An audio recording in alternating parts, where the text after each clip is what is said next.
Chapter 431. Go to watch net. After hearing Li Yundong's words, Xueqi couldn't help but be full of doubts for a while. She asked in confusion, "If it were me, of course, I would go and grab the Liuha. Isn't my personal magical item more important? The Liuha is so powerful. Why don't you go and grab it?" Li Yundong nodded slightly. "I think so too, so I asked Xueqi to carry the Liuha and set off now to lure the snake out of its hole. Go to watch net." 7K. O.M. Xueqi suddenly asked, "But I don't understand. Why does Sherbo Yanfeng want to kill Xueqi?" At this time, Li Yundong's face darkened slightly. He said, "We will have the answer soon." Xueqi looked at Li Yundong's confident and deep face and suddenly felt a little worried. But out of absolute trust in Li Yundong, she buried the worry in her heart. The little girl couldn't figure it out. As a great cultivator of the Linggong sect, it was fine that Yanfeng made things difficult for the Fox Zen school. But why does she make things difficult for Xueqi, a weak girl who had no strength to truss a chicken? Moreover, every time she saw Xueqi, she always felt a sense of intimacy, as if she knew her. "It's strange." The little girl pouted slightly, tilted her head and murmured, "It seems that I'm not the only one who has this feeling. Are all the Sherbas the same?" Just as the little girl was puzzled, Xueqi had already packed up her luggage and embarked on the long and dangerous road of Xueqi phase. Xueqi walked to the door with her luggage on her back. She turned around and saw that the little foxes in the living room were all looking at her eagerly, their eyes full of envy. Li Yundong stood on the stairs of the second floor, standing like a pine tree and looking at her. In Xueqi's eyes, this young and handsome boy already had the bearing of a master. He stood on a high place and looked at her like a dignified elder, watching the younger generation go out on a long journey. Xueqi fixed her eyes on Li Yundong. She hesitated for a moment, then said softly, "Master, I'm leaving." Li Yundong looked at his classmate, this beautiful apprentice who had an ambiguous relationship with him, with a complicated look in his eyes. A month or two ago, he had embarked on the journey of Xueqi phase. He was well aware of the difficulties and dangers involved. But soon, his first apprentice would embark on the dangerous journey he had experienced and go to the Himalayas to Xueqi phase. Half a year ago, she was just a rich young lady with a silver spoon in her mouth. Would she be able to withstand the test of a journey of more than 2,000 kilometers?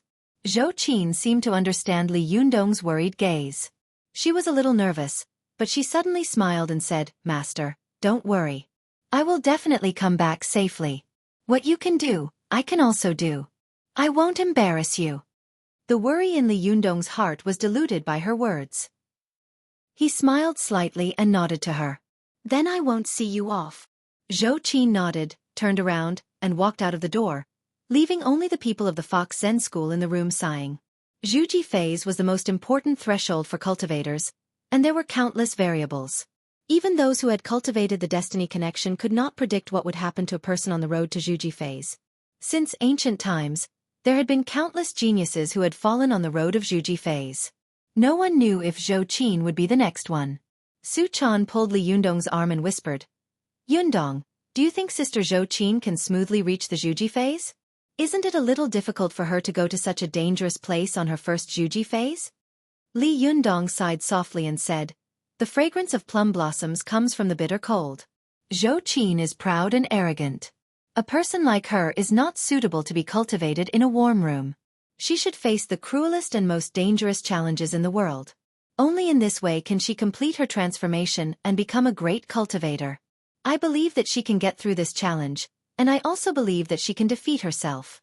While Li Yundong and Xueqi were talking, Xueqi had already left the community and was trotting along the road, heading straight in the direction of Tibet. It was winter at this time. Although Tiannan City was a southern city, because of the cold current, most of the citizens of Tiannan City had already put on winter clothes, and they all looked a little bloated. However, only Xueqi was wearing a single shirt and pants. Her long hair, which had originally been draped over her shoulders, was also tied up high, revealing a large snow-white neck. This young lady was carrying a cloth bag on her back, which contained a few changes of clothes. In the cloth bag, there was a long sword wrapped in black cloth. In her pocket, there was 1,000 yuan. Other than that, there was nothing else. Xueqi trotted all the way with her bag on her back. Her beautiful face and strange attire attracted the attention of countless passers-by. People were guessing where this beautiful woman, who seemed to be going on a long journey, was going. At first, there was a man who was shocked by Xueqi's appearance. Some men wanted to follow Xueqi and conspire against her. However, Xueqi was a virgin Xianin cauldron, a good cultivation cauldron that was 1 in a million. Moreover, she had the help of the Renyuan Jindan. Ever since the Renyuan Jindan had transformed her body, her physical strength was not inferior to Li Yundong's. In addition, she had Li Yundong's careful guidance, which had helped her open up the 8 extra meridians of her body. At this time, when she ran, she was like a small sports car with full horsepower. She ran for more than 10 kilometers, but she did not feel tired at all. At first, the few men who could follow behind her only followed her for more than 10 minutes. Their faces were full of shock as they watched Xueqi's back disappear into the dust. Xueqi ran all the way out of Tiannan City, and then slowly slowed down. Just like Li Yundong's Xueqi phase, she stood at the edge of the city, looked back at the bustling metropolis, and then looked at the road in front of her, which was already a desolate suburb. Suddenly, Xueqi felt an inexplicable emotion and melancholy in her heart. For the first time, she experienced the state of mind and feelings that Li Yundong had felt when he was in the Xueqi phase. On an uncertain journey, in the vast world, she had no one to rely on. When she looked up, she saw the sky. When she bent down, there was only mud. How small a person was. And cultivators were embarking on such a dangerous path, trying to conquer heaven and earth, trying to surpass life and death. What kind of lofty sentiments and lofty aspirations did this require? What kind of courage and boldness did it require? When she went to Tibet to cultivate, at least she had her own family backing her up and Li Yundong, a powerful master, supporting her. But at that time, Li Yundong had no one to rely on, and the only person close to him, Xueqi, had been forced to separate from him. How did he overcome this kind of lovesickness? How did he overcome the dangers of heaven and earth, and successfully build the Xueqi phase? The further Xueqi went on the road of cultivation, the more she admired Li Yundong. There were some things that she could only know the horror and difficulty of after she had experienced them herself. Xueqi stood by the side of the road and looked at Tiannan City. From time to time, there were speeding cars passing by. Some of them even stopped by the side of the road and asked Xueqi loudly if she needed a ride. But Xueqi turned a deaf ear to them. She just looked at the city she was familiar with blurred eyes, and then walked away from the bustling world step by step. Xueqi followed Li Yundong's footsteps all the way west. Before she knew it, it was already night. At this time, the moon was bright and the stars were sparse. Xueqi had already gotten off the highway and entered a barren forest that she couldn't name. She found a remote place and tidied up the surrounding environment a little. Then, she sat down cross-legged and prepared to start qi. But as soon as she entered meditation, she suddenly felt a chill run down her spine, and her hair stood on end. There seemed to be a pair of eyes staring at her in the dark. Xueqi suddenly opened her eyes. Her beautiful eyes were bright and clear. She said in a clear voice, "Come out, who is it?" In this quiet night, Xueqi's voice was sent far away. For a moment, the birds and insects were shocked. There was a dead silence all around, and there was no response. Xueqi's eyes swept across the dark night. She snorted and took out the lyoha from her bag.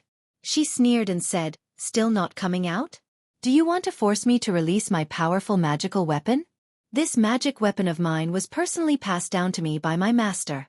I don't need to activate it to slay demons and subdue devils. Once I release it, it won't return to its sheath without seeing blood. I advise you to show yourself to avoid any misunderstandings." As soon as she finished speaking, she saw the figure of a woman appear faintly in the dark night. The woman was graceful, and the corners of her clothes were fluttering, making her look a little elegant and ethereal. Xueqi glanced at her with the help of the moonlight and saw that the woman was extremely beautiful. Her eyes were sharp as if they were real. When she looked at her, Xueqi's heart shook and her eyes hurt slightly. Xueqi was shocked. She knew that the cultivator in front of her must be a powerful character. At least, her cultivation and kung fu were not inferior to Li Yundong's. Xueqi frowned and asked, "Who are you? Why are you following me in the middle of the night?" The woman didn't look at Xueqi. She just looked at the lyoha in her hand. After a long time, she sneered and said, "You said that this sword was passed down to you by your master? Xueqi said in a deep voice, "That's right." The woman raised her head and laughed. "Do you know that this sword was passed down to me by my master?" Xueqi's expression froze. "Are you Yan Feng?" Yan Feng smiled coldly. "Your reaction is fast. Humph, that little bastard Li Yundong actually dared to let you carry the liuhe in the street? He really thinks too highly of you." Xueqi didn't say anything. She just held the sword in her hand and slowly pulled it out. The blade of the liuhe rubbed against the scabbard, making a clanging sound, and it was full of murderous intent. When Xueqi completely pulled the sword out of the scabbard, the liuhe let out a series of buzzing sounds, eager to have a try. It jumped into the air and pointed the sword at Yan Feng. Xueqi said coldly, "Yan Feng, I know that you are also a pitiful person. You have hidden your identity for 9 years in order to take revenge. Now that Ao Wushuang has been sealed by you and Lu Yi has been killed by you, the Fox Zen School is now beyond recognition. What else can you not let go of? As the saying goes, put down the butcher's knife and become a Buddha immediately. The sea of bitterness is boundless, so repent and you will be saved. It has not been easy for you to cultivate for so many years. Don't be blinded by hatred and lose your cultivation overnight." Yan Feng laughed out loud. "Li Yundong is a sharp-tongued guy. I didn't expect that his disciple would also be the master of a battle of words. The two of you, master and disciple, are well matched." Yan Feng laughed for a while. Suddenly, her face became serious, and her eyes were full of killing intent.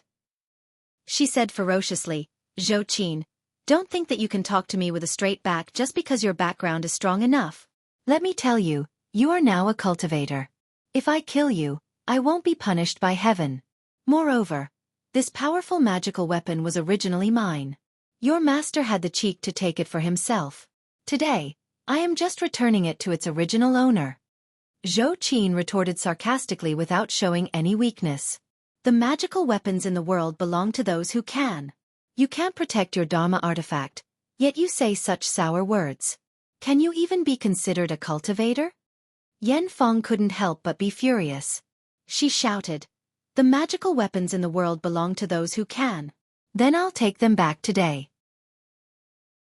Chapter 432. Go to watch net. Yan Feng quickly pinched her fingers and threw out 2 talismans.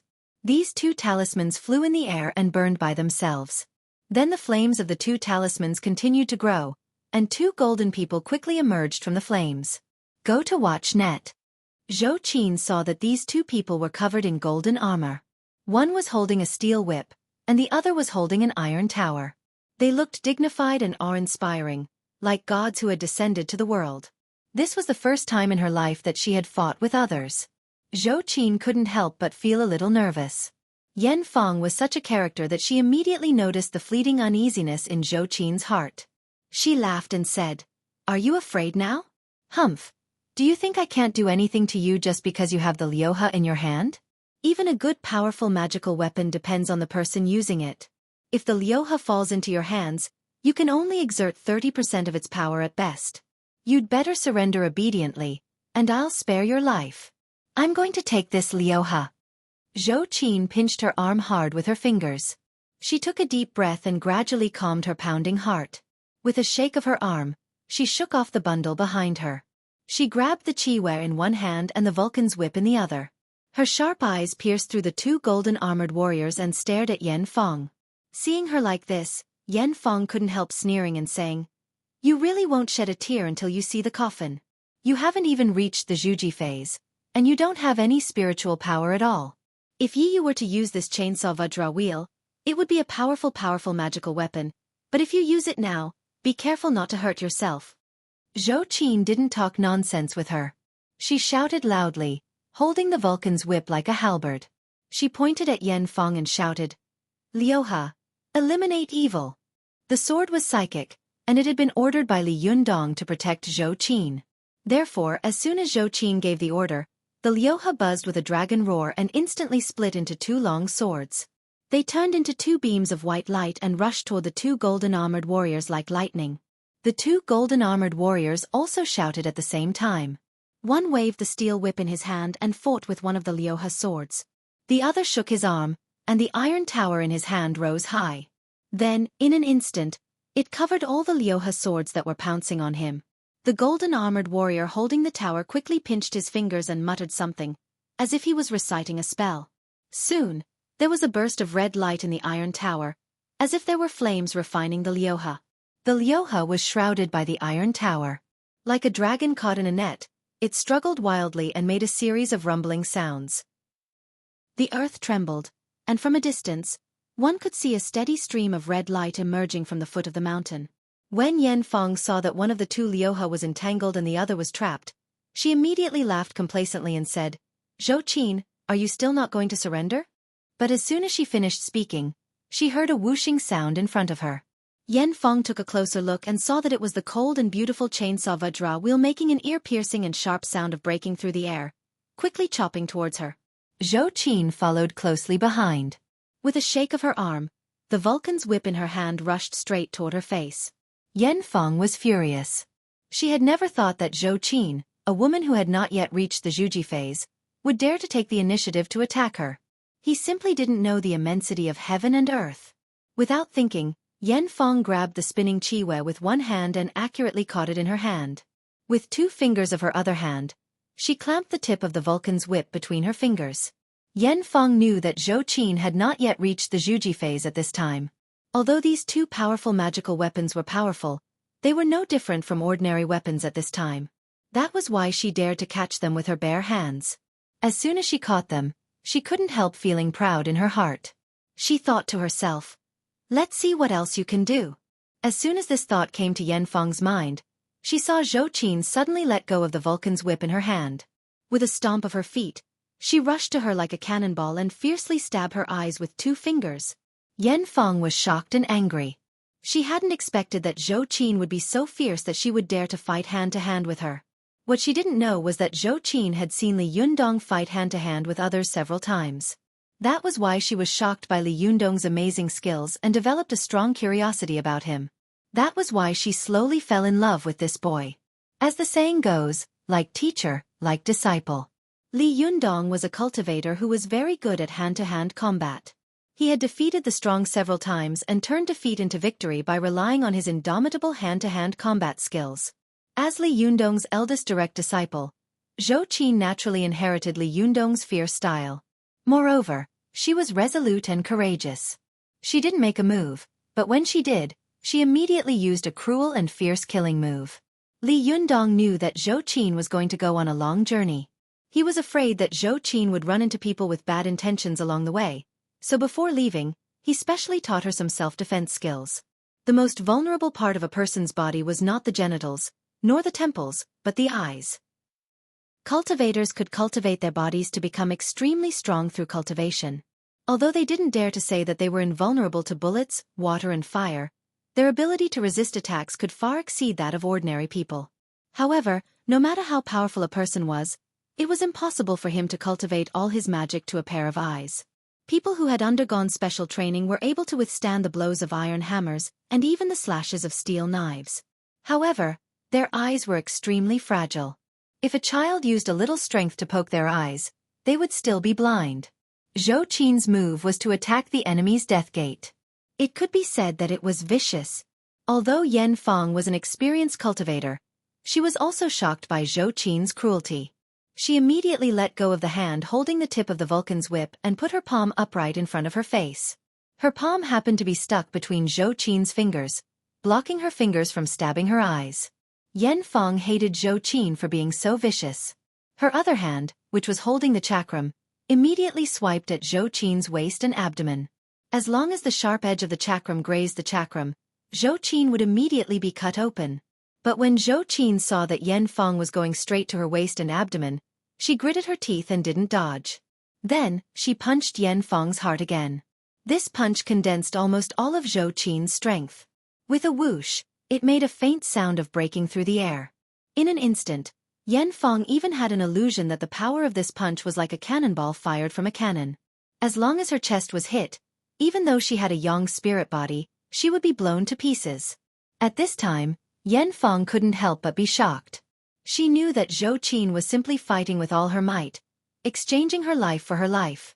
Although her young spirit would be destroyed, it could be reshaped by her soul consciousness. Although her cultivation would be greatly reduced, she would not die. However, Xueqi had not yet reached the Xueqi phase. If her physical body was destroyed, she would die. Killing 10,000 enemies at the expense of 3,000 oneself was not worth the loss. However, Xueqi was killing 3,000 enemies at the expense of 10,000 oneself. Yan Fong was shocked and thought to herself, "Is this guy crazy?" Yan Fong was shocked and hesitated a little. When the sawtooth Vajra wheel in her hand touched Xueqi's waist and abdomen, it was a little slower. With this delay, Xueqi's fist had already hit Yan Fong's heart. Yan Fong's body shook violently, and she quickly took a step back, reducing the power of Xueqi's fist by more than half. However, the sawtooth Vajra wheel in her hand also retreated.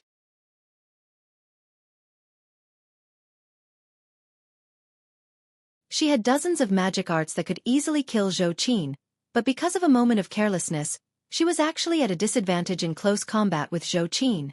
Yan Fong couldn't help but feel hatred in her heart. She glanced at the Liuha with hatred and thought, "When I had the Liuha in my hand, I suppressed all the heroes on Mount Gazao alone. How powerful I was!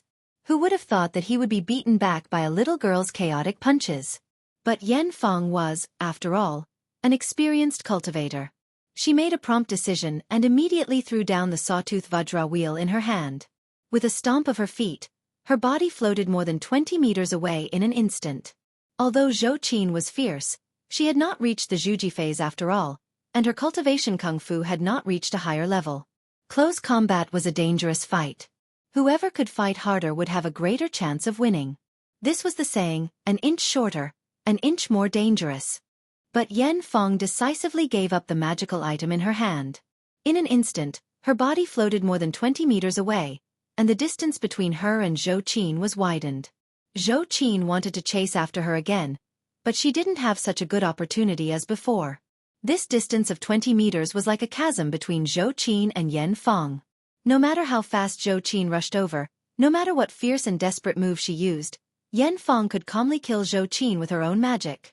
This was also the saying, an inch longer, an inch stronger. After Yan Fong left the battlefield, she looked at Xueqi in surprise and doubt. Finally, there was no contempt on her face. She knew that Xueqi's cultivation talent was outstanding, but she hadn't expected that a rich young lady like Xueqi, who had been raised in luxury, would be so fierce and desperate when fighting with others. Even the bearded man was not as good as her.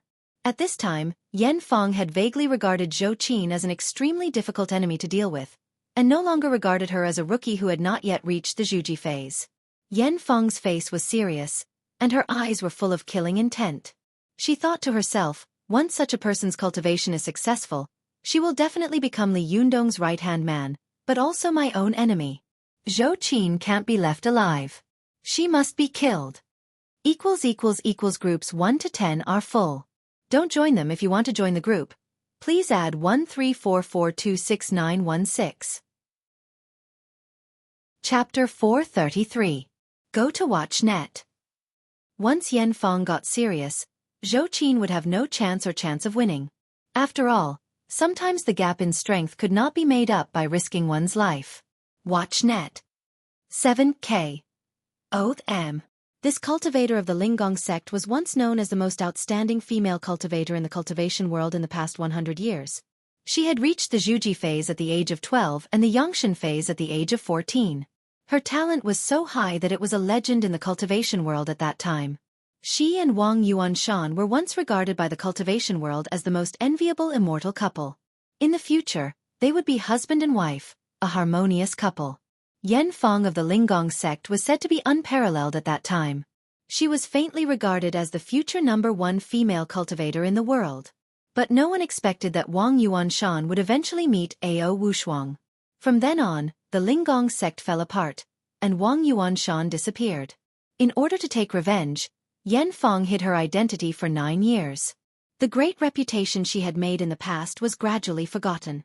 At this moment, this former genius was seriously sizing up the young woman who had only cultivated for a month. Her eyes were filled with shock and hostility. In Yan Fong's opinion, although Zi Yuan's talent was not inferior to hers, she was indifferent and aloof from worldly affairs. She only wanted to become an immortal. Although her future cultivation was limitless, She was her martial niece after all. It was impossible for her to deal with her ruthlessly. In fact, she could not pose much of a threat to her. Although Li Yundong is a genius, it will be difficult for him to do it alone.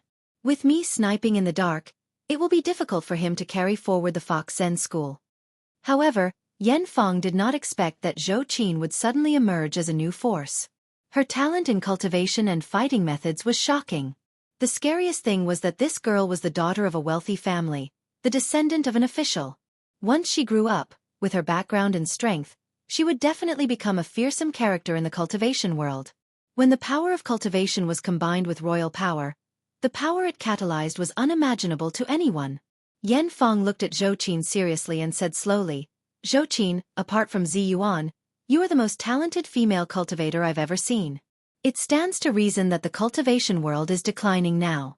It should be a great blessing for the cultivation world to have a talent like you, but..." Yan Feng took a deep breath and sighed. "But unfortunately, I have to kill you with my own hands.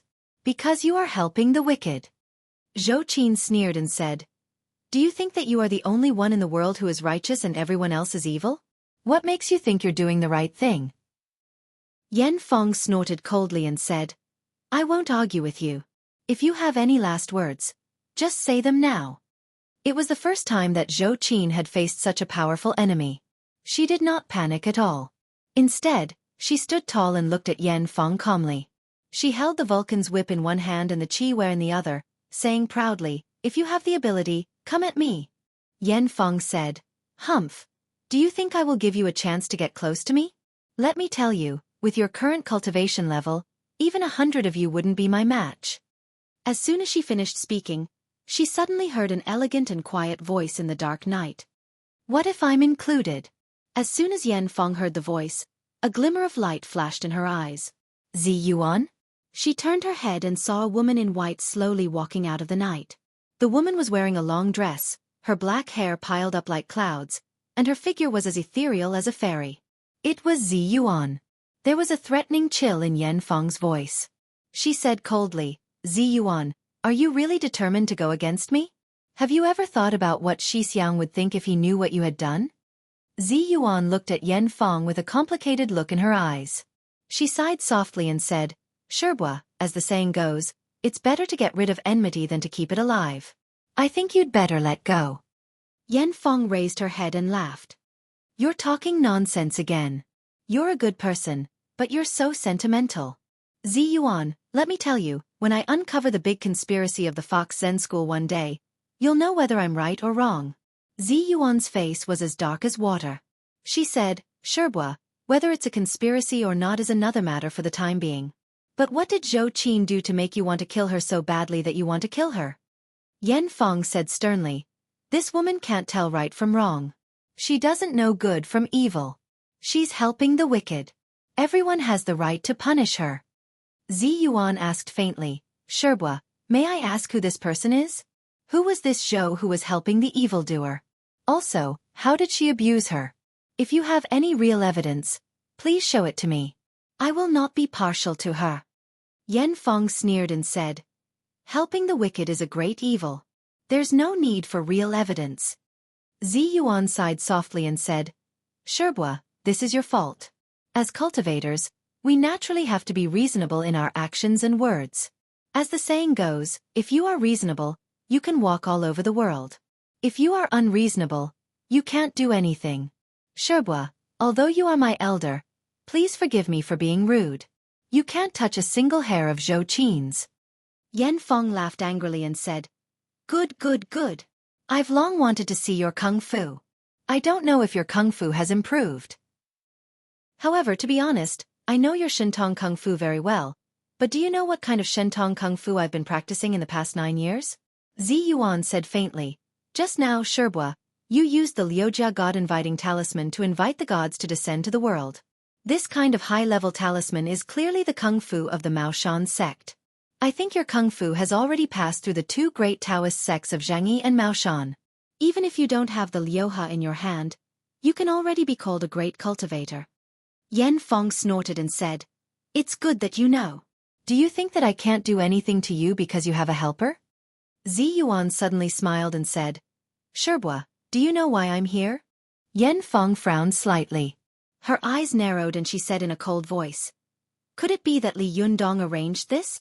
Zi Yuan looked at the Liuhe, which was still fighting with the two heavenly soldiers.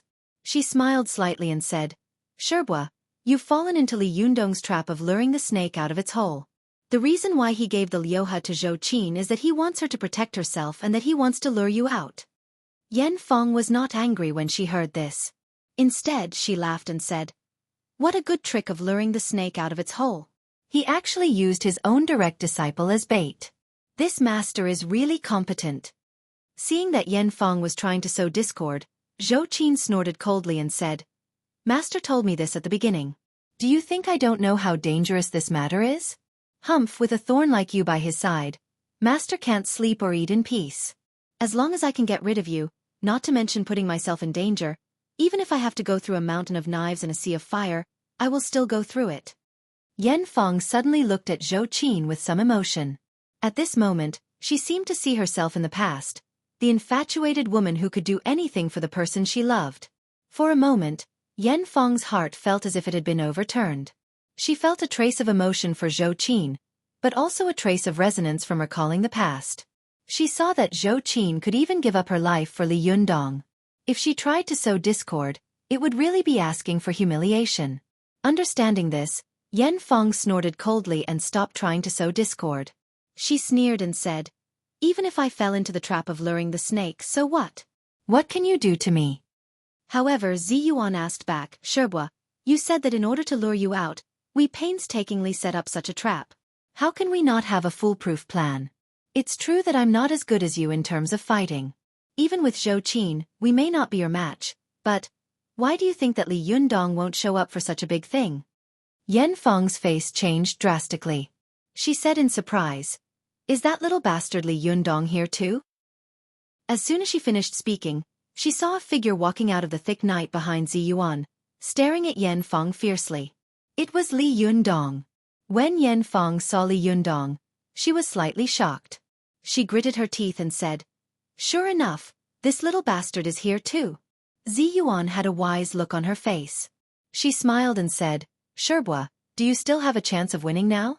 Although Yan Feng was angry in her heart, she knew very well that if she fought against Li Yundong, she would still have a 50-50 chance of winning. But if Zi Yuan was added to the mix, and there was also Xueqi, who was desperate and always wanted to exchange her life for her life, then she would have absolutely no chance of winning at all. Moreover, Yan Feng had been lurking around Li Yundong these days. She knew best about Li Yundong's cultivation strength at this time. Not to mention anything else, just at the opening ceremony of the Desanxian, Li Yundong's move of the divine dragon playing with water had forced the Lady of the Earthly Fire, Zhang Ling, to retreat. At that time, when she saw it upstairs, she was also shocked to the point that her scalp went numb.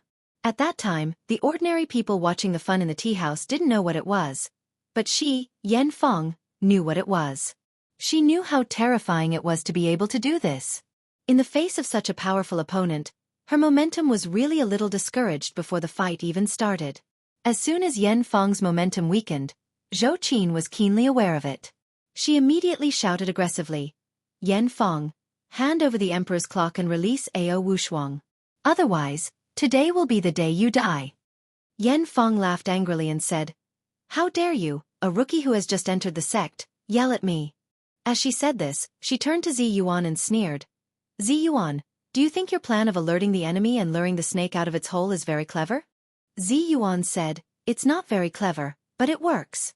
Yan Feng sneered and said, do you think I can't see through your little tricks? You gave the Liuhe to a little girl who hasn't even reached the Xueqi phase, and you did it in front of me. Do you think I can't see what Li Yundong is up to?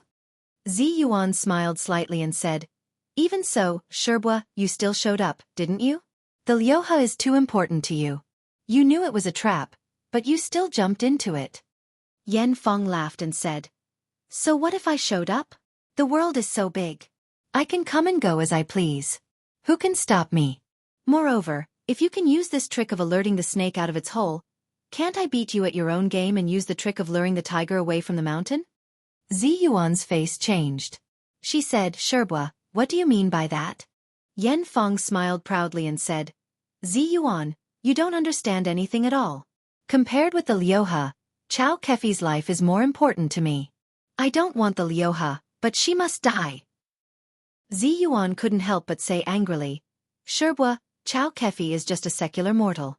Why do you keep making things difficult for her? Yan Feng sneered. A secular mortal? Have you ever seen a secular mortal with only one soul and 3 spirits? As far as I know, the big conspiracy of the Fox Zen School is closely related to Chao Kefi. Humph, I came here today to steal the Lioha, not for anything else, but to get you away from Chao Kefi so that I can make a move.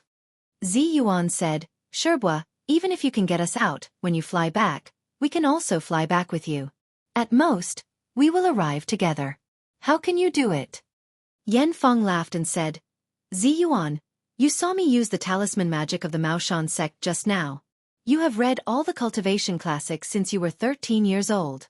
Don't you know that there is a magic called shrinking earth into an inch in the talisman magic of the Maoshan sect? After that, Yan Feng suddenly took out a talisman from her sleeve. With a loud shout, she pinched her fingers together, and the talisman began to burn by itself in the blink of an eye, emitting a dazzling yellow light. This burst of yellow light was so dazzling that Xueqi couldn't help but cover her eyes with her hands and close them tightly. When she saw the yellow light disappear, she opened her eyes, only to see that there was no one in front of her. Even the 2 6-armor heavenly soldiers that Yan Feng had summoned before had disappeared. Xueqi was shocked. Oh no, Yan Feng ran away. Vote recommendation, previous page, return to directory, next page error report if you like. Please click here to add Keeping a Fox at Home to your bookshelf, so that you can read the latest chapters and updates of Keeping a Fox at Home in the future. If you have any suggestions or comments on Keeping a Fox at Home, please click here to express your views. Chapter 434. Please remember the domain name of this site. Or search on Baidu Sanlian Literature Network. Xueqi shouted. She subconsciously turned to look in the direction of Tiannan City, then looked at Li Yundong eagerly and shouted, Master, chase after her. Yan Feng ran back to kill President Chao. However, Li Yundong stood where he was, turning a deaf ear to her and not moving at all. Xueqi was very anxious. She rushed to Li Yundong, grabbed his shoulder with both hands, shook it hard, and said loudly, Master, say something. But as soon as she finished speaking, she saw Li Yundong's body suddenly shake, and then his whole body was ignited in flames. In the blink of an eye he disappeared, leaving only a burning talisman in the air, slowly falling down. Xueqi was stunned. She stared at the talisman that had fallen to the ground and burned to ashes. She stammered, What's going on? Xueqi turned to look at Zi Yuan and said loudly, Zi Yuan, what the hell is going on? Zi Yuan couldn't help but laugh softly. Xueqi, this Li Yundong is fake.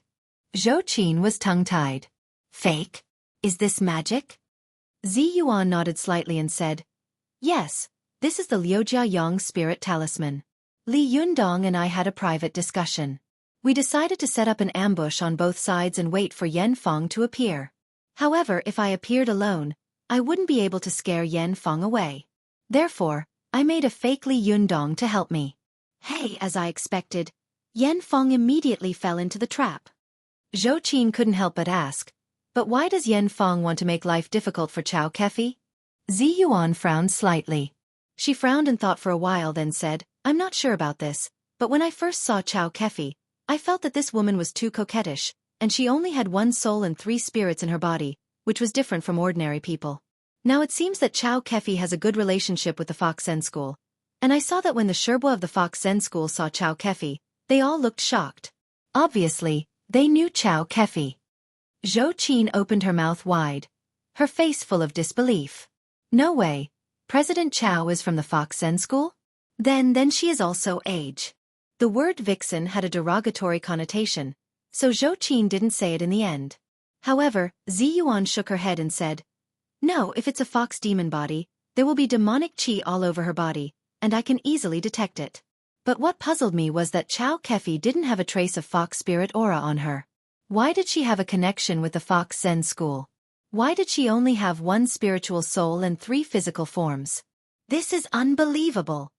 Xueqi thought for a moment and said tentatively, Shall I ask President Chao another day? Zi Yuan smiled and said, Xueqi, the most important thing for you now is to build the Xueqi phase. You don't have to worry about anything else. Think about it, when your master Li Yundong was in the Xueqi phase, he sold his phone so that he wouldn't miss her. You can't go on the road with worries in your heart. Otherwise, if you are half-hearted, you will definitely suffer from qi deviation. Xueqi's expression turned serious. I've learned something. I understand. I'll leave Yanfeng's matter to you, Ziyuan. Ziyuan smiled and said, You don't have to be so polite. If nothing unexpected happens, we will be able to find out the traitor of the Fox Zen school tonight. Xueqi seemed to have thought of something and asked, But Yanfeng has the body of Yang spirit. She can come and go freely, and her speed is extremely fast. Moreover, she used the body of Yang spirit to kill Xueqi. How do you know which one is her real body? Ziyuan smiled confidently and said, We have our own ways to force her to show her real body.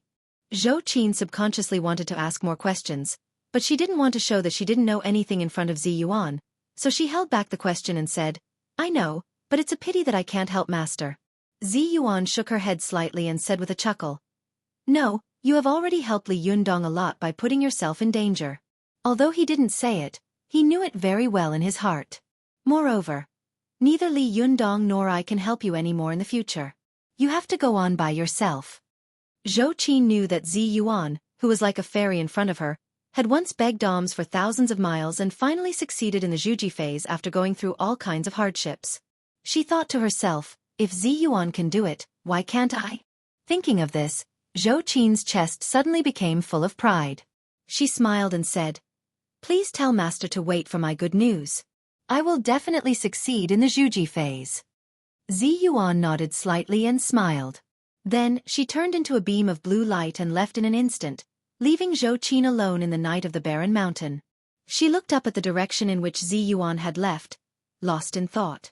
Just as Xueqi was embarking on her cultivation journey again, in the advanced nursing ward of the Second People's Hospital of Tiannan City, Xueqi was texting Lu Feier on her mobile phone. Lu Feier's text message said, Sister Chow, I've already returned to the crew. The director is scolding you. Xueqi smiled, pressed her fingers lightly, and quickly sent a text message back. When does this guy not scold people? Besides, I don't believe that he only scolds me and not you. Lu Feier texted back, Yes, he scolded everyone in the crew once, and I was scolded twice. He's so fierce. Xueqi replied with a smile. Why, do you regret it? Why did you insist on following me back then?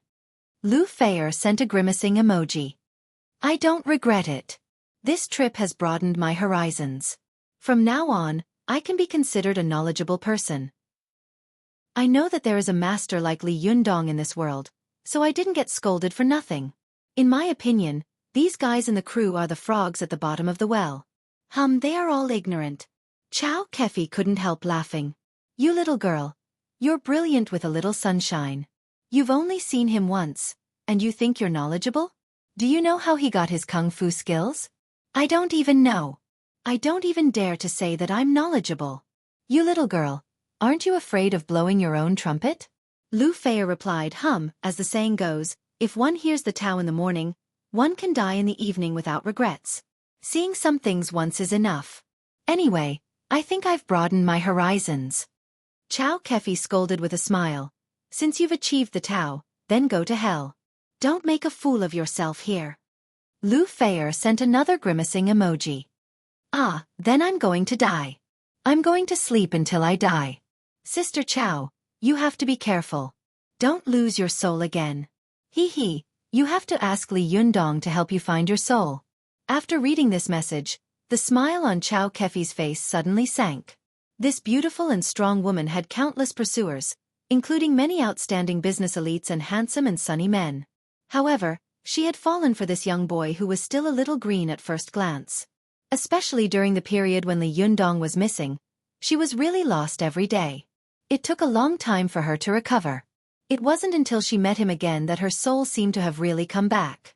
Especially 2 days ago, she really lost her soul for a while, and it was really Li Yundong who found her soul. Is this guy really my enemy in my previous life? I lost my soul, and I had to ask him to help me find it? Xueqi suddenly giggled, and her plump red lips spat out two heart-wrenching words, enemy. As soon as she finished speaking, she suddenly saw a cold wind blowing in the ward, and the curtains on the balcony were raised high. This gust of cold wind blew up the curtains, like a cold current, and rushed toward Xueqi. At this moment, Xueqi only felt that her whole body was ice cold. It was as if something had drilled into her body. It was as if there was a hook that was trying to hook the soul in her body and was desperately pulling it out. This feeling was exactly the same as what Xueqi had experienced in Dihao. She opened her mouth wide and wanted to shout and struggle desperately, but all the strength in her body disappeared at this moment. Xueqi's heart was cold. She thought in horror, who on earth wants to kill me? Who did I offend? As soon as this thought popped up in her mind, she suddenly felt as if she was floating in the air.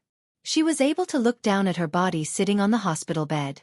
Then there was a sudden fierce fighting sound in front of her hospital bed, as if there were two invisible people fighting fiercely. The two people were fighting so fiercely that the surrounding air was shaking. Xueqi thought faintly, is Li Yundong protecting me? If it is him, why doesn't he show up? As soon as this thought came to her mind, she heard a loud and low mantra of the Buddha. Hey! This shout was really like the evening drum and morning bell, like the sound of a great bell ringing on a great river in the dead of winter, or like the solemn and dignified chanting of Buddha in a quiet and lonely empty mountain. This sound shocked Xueqi's soul. She could feel that there seemed to be an invisible hand in the air around her, pulling her soul again and letting her slowly float back to her body. When Xueqi's soul returned, she opened her eyes again and saw Li Yundong standing in front of her bed like a mountain, as if he was an insurmountable mountain. Li Yundong's hands flew up and down, quickly pinching two fixed fundamental seals and the Buddha's seal. He slapped them toward a place where there was no one in front of him. With a muffled bang, a person seemed to be sent flying by him in an instant and hit the wall, shaking the room. Then the person appeared. It was Yan Feng. Yan Feng's hair was disheveled, and blood was flowing from the corner of her mouth. She looked at Li Yundong in shock and said loudly, "This is impossible. How could you come back so quickly?" Li Yundong snorted and said in a deep voice, "Yan Feng, today is your last day. I advise you to hand over the Emperor's clock and release Ao Wushuang. Otherwise, I will destroy your body and soul." When Yan Feng heard Li Yundong's words, her body suddenly shook, and she quickly understood the key point. She said bitterly, "I actually fell into your trap. The one beside Zi Yuan is a dummy, right?" Li Yundong said yes. Yan Feng said angrily, "I didn't expect to fall into your hands." Good. Li Yundong sneered and said, "Why on earth do you have to kill Xueqi? How did she offend you?" Yan Feng burst out laughing. "Her? When did she offend me? It's just that she has a sinful body, so she must die." Li Yundong said angrily, "Bull**T. What sinful body? What sin has she committed? Tell me." Yan Feng laughed and said, "Li Yundong, when you participate in the Taoist assembly, you will understand everything." After that, she moved and rushed out of the window like lightning. The flying speed of the young spirit was the fastest, and it was impossible for the physical body to catch up. Li Yundong was very clear about this, so he immediately shouted loudly. The young spirit instantly went out of his body and chased after her like a shadow. At this time, there was silence in the ward. Although Xueqi knew that Li Yundong wanted to use her as bait to lure out the real murderer, she had never expected that she would witness such a scene that was like a magic movie. She had originally thought that what she had seen from Li Yundong before was incredible enough, but she had not expected that what she had seen today would completely subvert her understanding. Just as she was in a daze, Xueqi's cell phone suddenly rang again. She came to her senses, picked up her cell phone and glanced at it. It was a text message from Lu Feier. "Sister Chow, why haven't you replied for so long? What are you doing? I'm so bored in the crew." Xueqi's expression was dull as she casually sent a text message back. "Feier, come with the director to see God." To quickly find this site, please search on Baidu's Sanlian Literature website. Chapter 435. Go to watch net. Li Yundong's body stayed in the ward, but the young spirit followed Yan Feng like a shadow. Watch net. 7K. Oath M. At this time, he had already cultivated to the top realm of the young spirit. The body of the young spirit could change at will. As soon as he thought of it, the young spirit transformed into an immovable wisdom king with 3 heads and 6 arms. His 6 arms kept pinching Mahamudra, like a moving fort, chasing after Yen Fong and bombarding her. At first, Yen Fong threw out a few talismans and summoned the heavenly soldiers and heavenly generals in an attempt to stop Li Yundong. But as soon as she summoned these heavenly soldiers and heavenly generals, Li Yundong immediately slapped them with a fierce Mahamudra. It was like Mount Tai pressing down, immediately smashing these heavenly soldiers and heavenly generals. When Yen Fong saw that these heavenly soldiers and heavenly generals had been smashed into pieces, she couldn't help but be shocked. She paused for a moment and saw Li Yunyang's Samadhi Vajrasil coming toward her. Yen Fong subconsciously dodged, and the astral wind of the Mahamudra brushed past her back. Although Yen Fong was a young spirit body, she still felt as if her back had been whipped by a steel whip. It was a burning pain. This was merely a graze from the astral wind, and it was already so painful. What would happen if this giant palm were to hit his body? If Yen Fong had a magical item in her hand, she could still fight with Li Yundong. But at this time, she was empty-handed and had run out of talismans. How could she resist Li Yundong's extremely powerful young spirit true body? Yen Fong's heart was pounding with fear. She didn't dare to stay any longer. As she fled frantically, she shouted, "Li Yundong, you little B*****, don't you want to know where Ao Wushuang is?" Li Yundong sneered and said, "As long as I catch you, I have plenty of ways to make you talk." Yen Fong was furious. She gritted her teeth and said, "You will regret it, Li Yundong. You will definitely regret it." Li Yunyang didn't answer. He just stared at Yen Fong like lightning.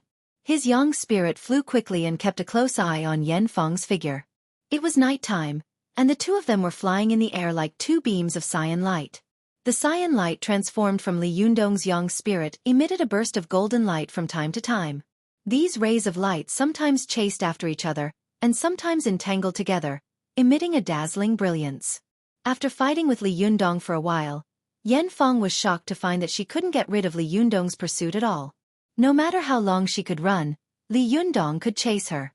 Yen Fong gritted her teeth and quickly descended, flying toward her residence in the new Riverside district. Seeing that Yen Fong had suddenly fled home, Li Yundong was furious and shouted, "Yen Fong, I've already set up a trap at home. Do you want to go back and court death?" Yen Fong paused slightly, as if she was frightened by Li Yundong's words, but she quickly accelerated again and rushed into Li Yundong's residence like lightning. Li Yundong shouted and made 3 Mahamudra in a row, blocking all of Yen Fong's paths. However, Yen Fong didn't dodge. As if she didn't notice the Mahamudra behind her, she still rushed straight to her residence. But when she was still 100 or 200 meters away from her residence, Li Yundong's Mahamudra caught up with her and slapped her heavily on the back. Yen Fong screamed, and her young spirit body was instantly torn apart, turning into countless tiny cyan lights and quickly rushing into her residence. Li Yundong also rushed into the house like a shadow.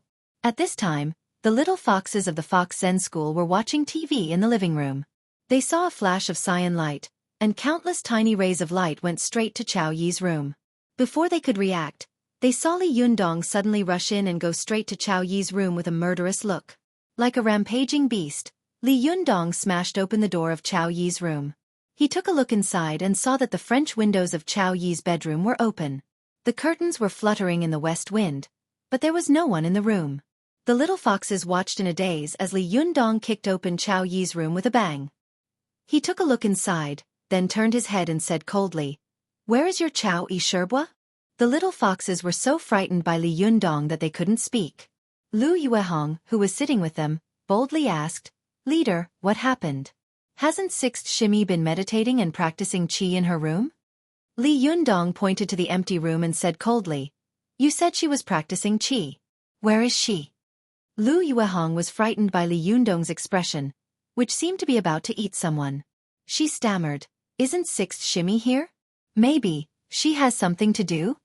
Li Yundong said in a cold voice, "What could she be doing at this time?" Lu Yuehong stammered and couldn't say anything. Li Yundong's eyes swept over everyone's faces in the room like a knife. He asked coldly, "Where is Zhuang Yiting Sherbua? Where is she?" As soon as Li Yundong's voice fell, he saw the door of Zhuang Yiting's room open with a creak. The enchanting and coquettish Sherbua of the Fox Zen School, who was wearing pajamas, yawned and walked out. She asked sleepily, "What's wrong? What happened?" Li Yundong stared at her like lightning for a long time, then asked coldly, "Third Sherbua, have you been sleeping in your room all this time?" Zhuang Yiting said with a strange expression, "Of course." Li Yundong narrowed his eyes slightly, and his gaze was so sharp that it seemed to be able to see through people's hearts. He asked in a deep voice, "Who can testify?" Zhuang Yiting smiled slightly and said, "Everyone here can testify. I've been in my room all this time and haven't come out." Li Yundong turned his head and looked at the silly foxes in the living room. When the little foxes saw Li Yundong looking at them, they immediately nodded. Li Yundong nodded slightly. He snorted coldly and asked, "Do you know where Xueqi went?"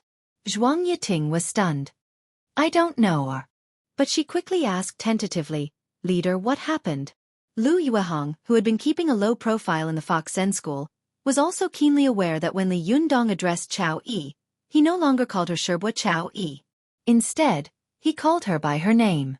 This had never happened since Li Yundong took over as the leader.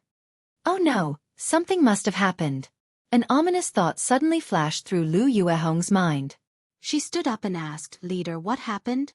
Li Yundong's sharp eyes swept over them, and his eyes were full of suspicion and suspicion.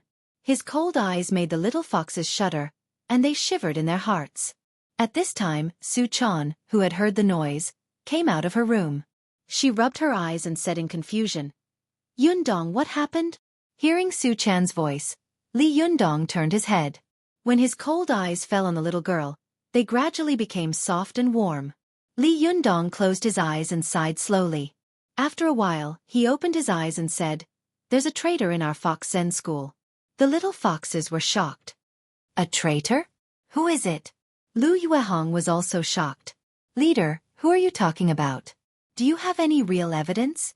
However, Zhuang Yiting's face was full of sarcasm. She snorted coldly and said, "Leader, now the truth has come to light, hasn't it?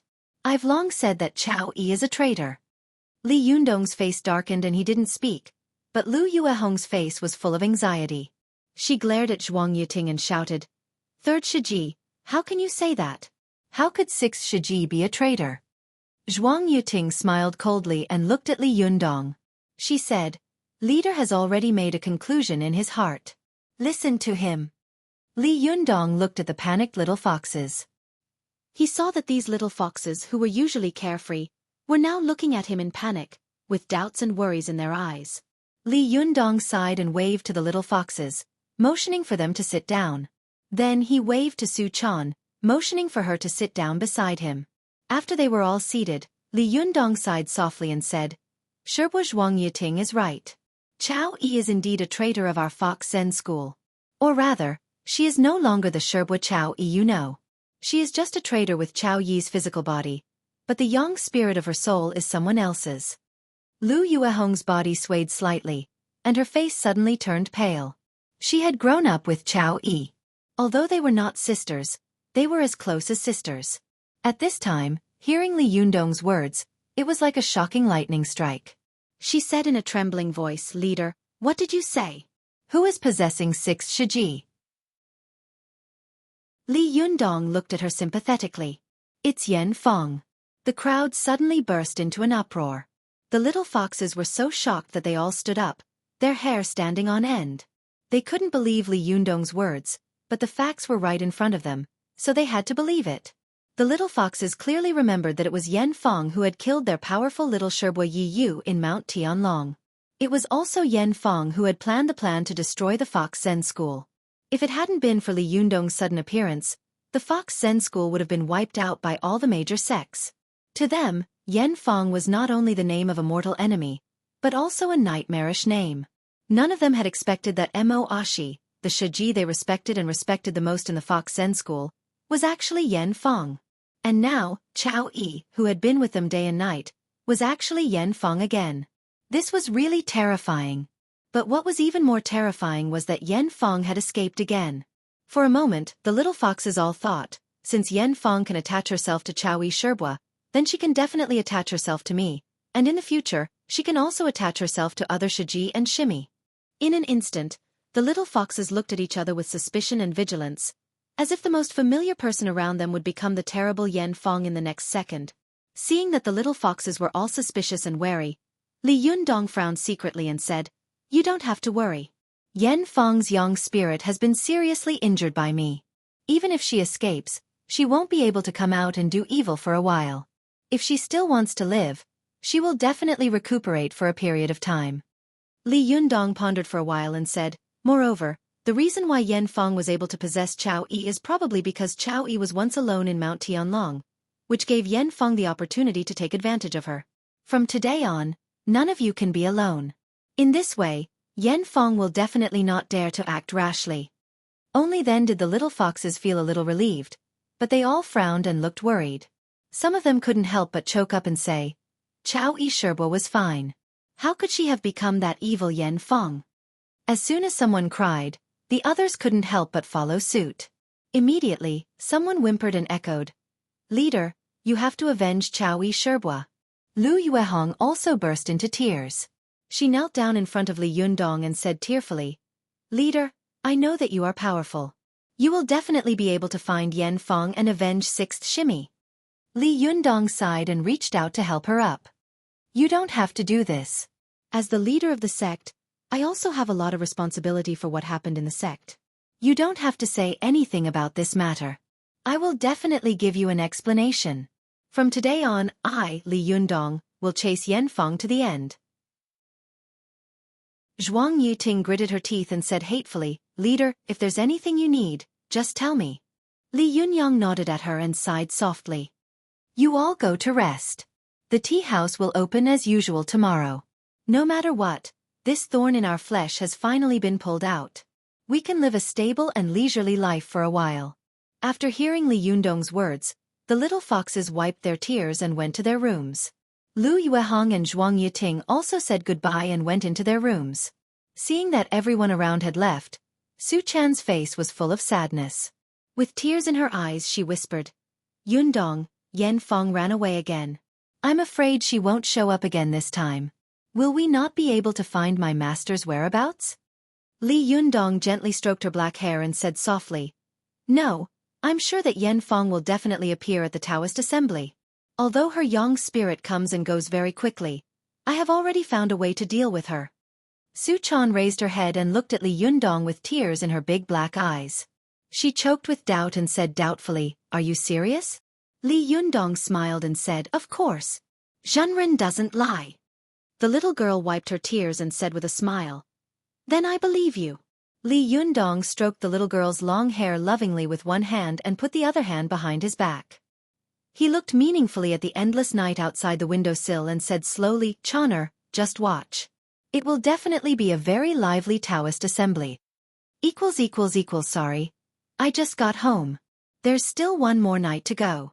Vote for recommendation, previous page, return to table of contents, next page, error report. If you like it, please click here to add Keeping a Vixen at Home to your bookshelf so that you can read the latest chapters and updates in the future.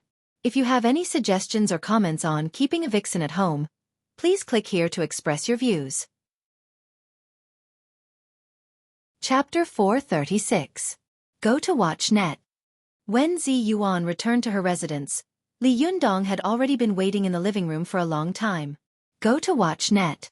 The young and handsome leader was sitting on the sofa in the living room like a statue, quietly thinking about something. When Zi Yuan saw Li Yundong, she immediately asked, "How is it? Have you found second Sherbo?" Li Yundong raised his eyes, looked at her, and said, "I found her. It's Xueqi." Zi Yuan was slightly shocked. "It's really her? Where is she?" Li Yundong sighed softly and frowned. "She ran away." Zi Yuan was shocked. "She ran away again? This is not good." Li Yundong looked worried. He pondered for a while and said, "The only thing I'm glad about now is that before Yen Fong escaped, I used Mahamudra to seriously injure her young spirit body. Although she has escaped now, she can't do evil for a while." Zi Yuan couldn't help asking, "Then have you figured out why second Sherbo has to kill Xueqi?" Li Yundong shook his head and said, "The only thing I can be sure of is that Yen Fong will definitely show up again. What we need to do now is to think of a way to capture the young spirit of a cultivator. Otherwise, the next time she shows up, It will be useless if we can't catch her young spirit. Zi Yuan frowned. She looked around and winked at Li Yundong. Li Yundong understood. The two of them went to the open space on the roof. After making sure that there was no one around, Zi Yuan said softly, "You should know Zhang Buduan, one of the 5 ancestors of Taoism in the south." Li Yundong nodded. "I know. You mentioned him before. He is the great master of the south sect of Jindan sect, who advocates dual cultivation of life and death. He is also the founder of the Ziyang sect of Taoism."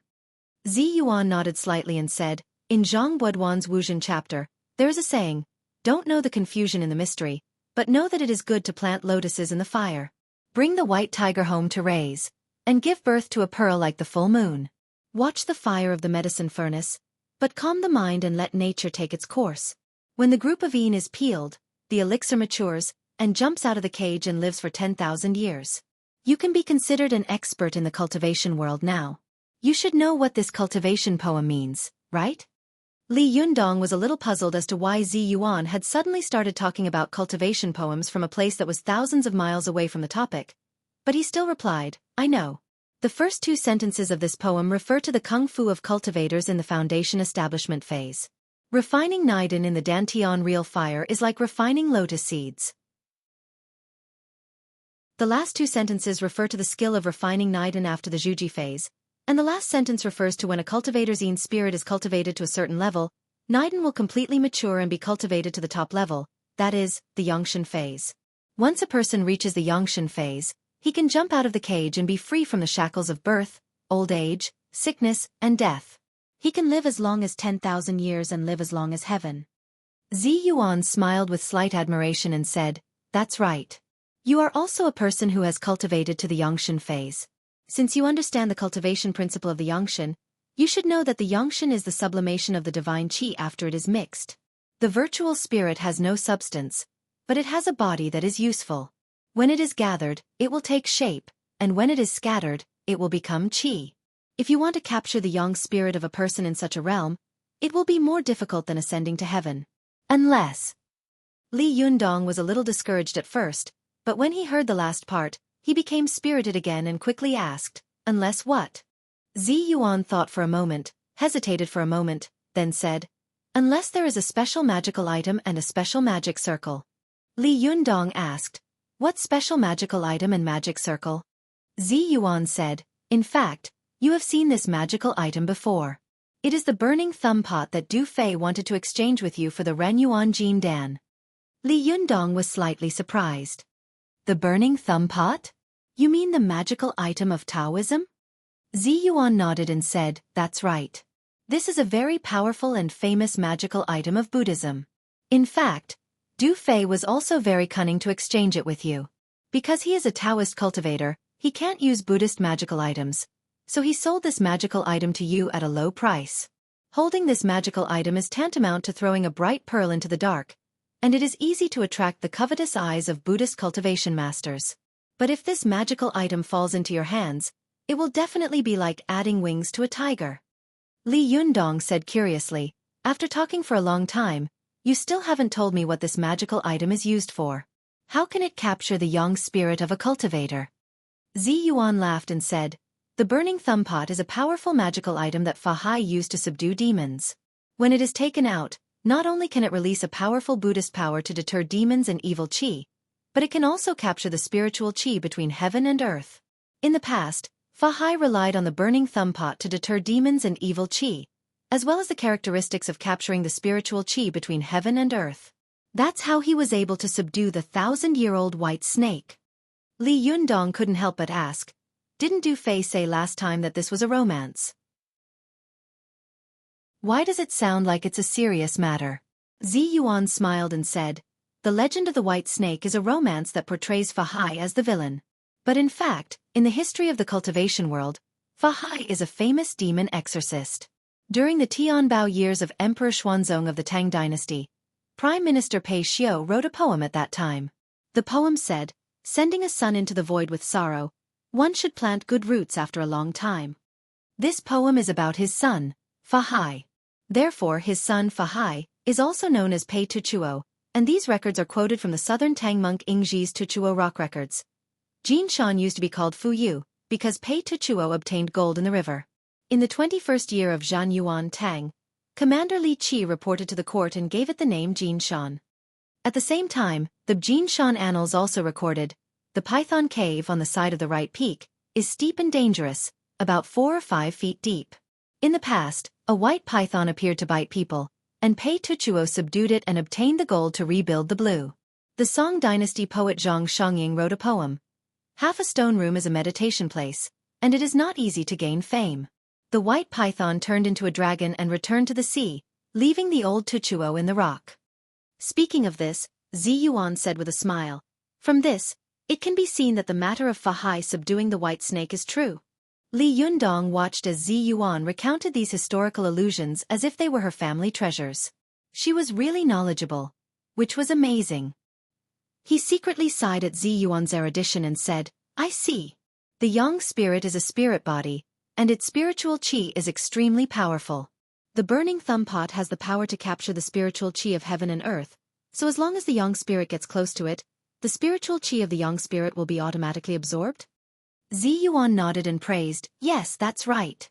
However, relying on the burning thumb pot alone is not enough, because the spiritual qi between heaven and earth is often very loose and thin, so it is naturally easy to capture. The evil qi of those demons is also naturally restrained by the Buddhist power of the burning thumb pot, so their spiritual qi is also easy to capture. However, the yang spirit of a cultivator is an extremely powerful spiritual energy body. There is not a trace of evil qi in its body, so it is naturally not restrained by the burning thumb pot. Moreover, the energy of the yang spirit is often condensed and vigorous. It is really difficult to rely on the magic power of the burning thumb pot to capture it. Even if you use all your strength, there is no guarantee that you will be able to capture the opponent's yang spirit. Li Yundong asked again, "Is there any other way?" Zi Yuan said yes. Li Yundong asked, "What is it?" Zi Yuan said, "The last time you broke into Shiyuan Temple by mistake, you broke a magic formation and let 2 golden snakes escape. Do you remember?" Li Yundong's eyes lit up. "Ah, you mean..." Zi Yuan nodded. "That's right. The magic formation you broke last time was the Bafeng demon subduing formation of Buddhism. This magic formation has an extremely powerful confinement effect. As long as the cultivation of the cultivator operating the magic formation is not more than double that of the people entering the formation, it is enough to confine the other party." Li Yundong suddenly understood and said, "I see. As long as we lure Yan Feng into this Bafeng demon subduing formation and then use the burning thumb pot to extract her spiritual qi, she can only be captured?" Zi Yuan nodded slightly. "That's right." Li Yundong clapped his hands and said loudly, "Well, I'll go find Du Fei now, and then I'll go find Master Purin of Shiyuan Temple. I'll exchange the heavenly Jindan technique with Du Fei for the burning thumb pot. 1 for 1. I believe he will do it. Moreover, Master Purin of Shiyuan Temple is righteous and will definitely help." Seeing Li Yundong speak confidently, Zi Yuan suddenly hesitated for a moment and said, "Li Yundong, can I ask you something?" Li Yundong had known Zi Yuan for a while. He had always been the one asking for help from her, but he had never seen her beg him. He suddenly shivered and said seriously, "Zi Yuan, just ask. As long as I can do it, I will definitely do it." Zi Yuan's eyes were fixed on Li Yundong, and her heart was in turmoil.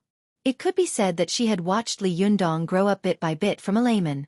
At first, he was just a reckless boy, and she didn't like him at all.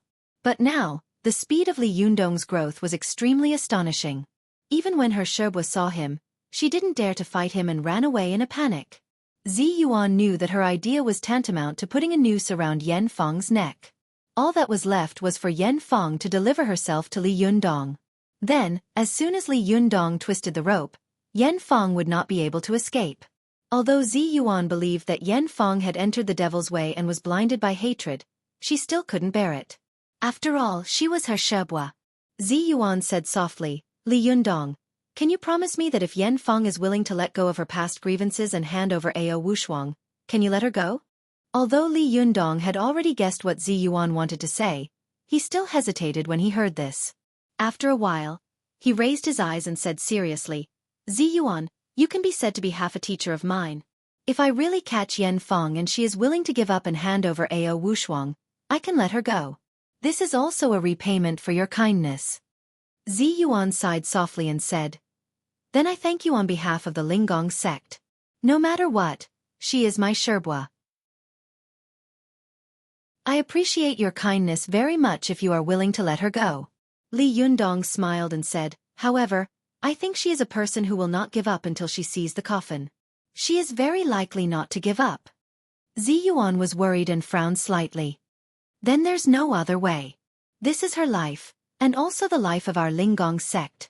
Li Yundong saw that Zi Yuan was unhappy and frowned, as if she was holding his heart. For no reason. His heart suddenly softened. He sighed and said, Forget it. As long as she is willing to hand over Ao Wushuang, whether she repents or not, I will let her go. But only this time, there will be no next time. Zi Yuan knew that the grudge between Yan Fang and the Fox Zen school was very deep. It could be said that Li Yundong had made the biggest concession by doing this. She was moved for a moment and said softly, Thank you. The two of them looked at each other and then quickly dodged each other. It was like two small sparks suddenly colliding in the dark night, arousing a little light and then quickly dimming. Li Yundong felt that the atmosphere was a little wrong at this time. He coughed dryly and quickly changed the topic.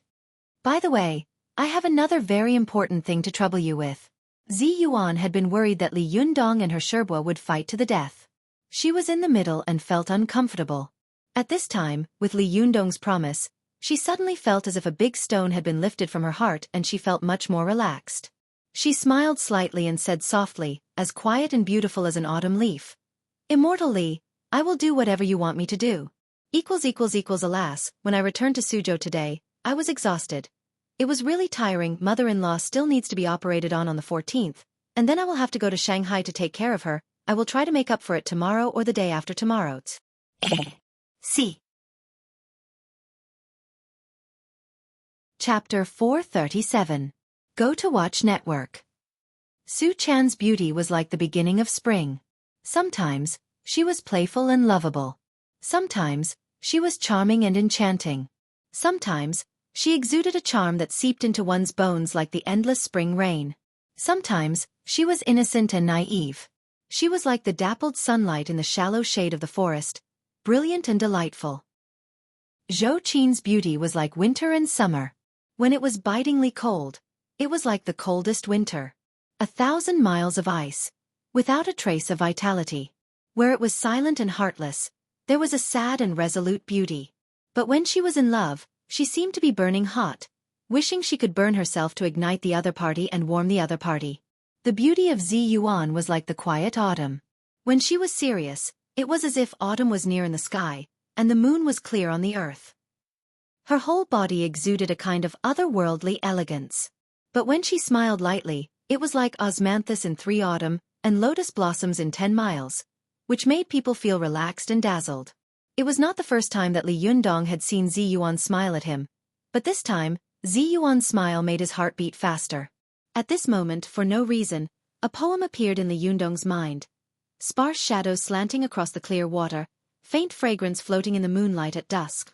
At this time, although there were no sparse shadows of the trees, and there was no shallow gurgling of the small bridge, on the rooftop, under the moonlight, there was a faint fragrance that made people's hearts beat faster. It was as if the moonlight in the sky was much softer and more beautiful. Li Yundong even felt that the fairy in front of him was Chang'e, who had descended from heaven. She was breathtakingly beautiful, so beautiful that no one dared to blaspheme her. Li Yundong didn't speak for a moment. He just looked at Zi Yuan in a daze. Sometimes, the beauty of a woman had the power to captivate the soul. It could make the greatest hero in the world stupid, like a clay puppet. Zi Yuan seemed to have also noticed that the atmosphere was not right at this time, but she could not leave. For a moment, the fairy who had descended to the mortal world bit her lips lightly. Her cheeks flushed red, and her eyes were full of slight anger. A beauty's anger only doubled her beauty. This made Li Yundong even more dumbfounded. Although he loved Su Chan deeply, he was not a man with a heart of stone. If he could remain indifferent to a fairy who had descended to the mortal world and smiled at him, then he would not be a normal person.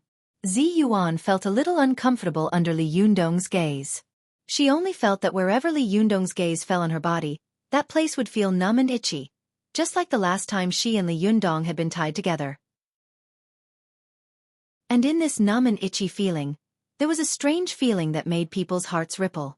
It was as if someone had thrown a small stone into a calm pool, causing waves of ripples. The two of them were frozen like that. It was as if time had stopped moving until Su Chan's voice suddenly rang out beside them. Yundong, you're here. I was looking for you. The little girl jumped onto the rooftop and shouted from afar. Her voice brought Li Yundong back to his senses. He withdrew his gaze as if he had just woken up from a dream and smiled awkwardly at Zi Yuan. However, Zi Yuan didn't even look at him. She quickly turned around and took a deep breath, as if she wanted to calm the waves in her heart. Li Yundong glanced at Zi Yuan's back embarrassedly. He saw that her ears were red and her neck was a seductive pink. He was a little flustered in his heart and said with a bitter smile, "Damn it, this fairy sister is getting more and more charming. I can't resist her." Li Yundong turned around, coughed dryly, and said to Su Chan, "Girl, it's so late. What do you want to do?" Only then did Su Chan realize that Zi Yuan was also not far away from Li Yundong. She blinked her eyes curiously and asked, "Sister Zi Yuan is also here. Do you have something to say? Shall I leave for a while?" Su Chan's words were unintentional, but Zi Yuan was listening attentively. Her body stiffened slightly, and her red lips opened slightly. She wanted to say something, but when the words were about to come out of her mouth, she swallowed them back for some reason. Seeing that Su Chan was about to leave, Li Yundong didn't dare to be alone with Zi Yuan. He quickly stopped her and said, "It's nothing. I'm discussing something with Zi Yuan. If you have anything to say, just say it." Su Chan said, "Oh, it's nothing. I just suddenly thought that since Yan Fong ran away again, will Sister Zhou Qin be in danger on the way to the Xueqi phase with the Liuha? Will Yan Fong recover from her injuries and go to grab the sword?" Li Yundong saw that Su Chan was still thinking about Zhou Qin's safety at this time, which showed that her kindness was far beyond what others could compare with. He felt even more pity for her in his heart. He laughed and said, "Silly girl, I've already thought of what you've thought of. I just wanted Zi Yuan to help me." As he said this, he turned his face and said to Zi Yuan, "Actually, I wanted to ask you for help just now." At this time, Zi Yuan calmed down a little. She stroked her hair, composed herself, and said, "Do you want me to protect Zi Yuan?" Li Yundong nodded and said with some embarrassment, "I should have gone by myself, but now I really can't leave the Fox Zen school, so I have to ask you for a favor." Zi Yuan was also very clear that the journey of a cultivator to the Xueqi phase was extremely dangerous. If anything happened during the process, it would be unimaginable. Just like when Li Yundong was in the Xueqi phase, she had secretly protected him all the way. It was not until he succeeded in the Xueqi phase that she appeared and took him back. It was the same for her. When she was in the Xueqi phase, it was also Wang Yuanshan who had secretly protected her all the way. In order not to let her disciple become dependent on her and thus be unable to refine the Zhendan, as a master, she would never tell her disciple that she would protect her all the way. At that time, Zi Yuan hadn't told Li Yundong, and now Li Yundong hadn't told Zhou Qin either. After hearing Li Yundong's request, Zi Yuan agreed without hesitation. "Okay, no problem." Li Yundong was overjoyed. "Thank you so much. The journey to the Xueqi phase is long. Please take care of Zhou Qin along the way." Su Chan also smiled happily, but she suddenly said with some worry, "But Sister Zhou Qin has been walking for a day. How do we know which way she is going? Will we not be able to find her?" Zi Yuan smiled and said, "That won't happen. I told Hong Ling to follow Zhou Qin secretly. She will leave a mark for me along the way. Even if Yan Fong comes again, with her and the help of the Liuha, Yan Fong, who has no powerful magical weapon, won't be able to do anything." Li Yundong looked at Zi Yuan with admiration and said, "I was wondering why I hadn't seen Hong Ling for a day. It turns out that you had already arranged it? Even if I hadn't asked you, you would have helped me, wouldn't you?" Zi Yuan smiled slightly and didn't answer Li Yundong's question. She changed the topic and said, "Li Yundong, you don't have to worry about Zhou Qin. I'll leave the family and the shop to you these days. I'll set off later. You don't have to worry about Zhou Qin." Li Yundong smiled and nodded at Zi Yuan. Then, watching her leave, he turned his face and said to Su Chan, "By the way, Chaner, I also have something to trouble you with." Su Chan was afraid that Li Yundong would leave her and dislike her. As soon as she heard Li Yundong's words, she immediately beamed with joy. She took Li Yundong's arm and said with a smile. Okay, Chana is not afraid of trouble. What can I do for you?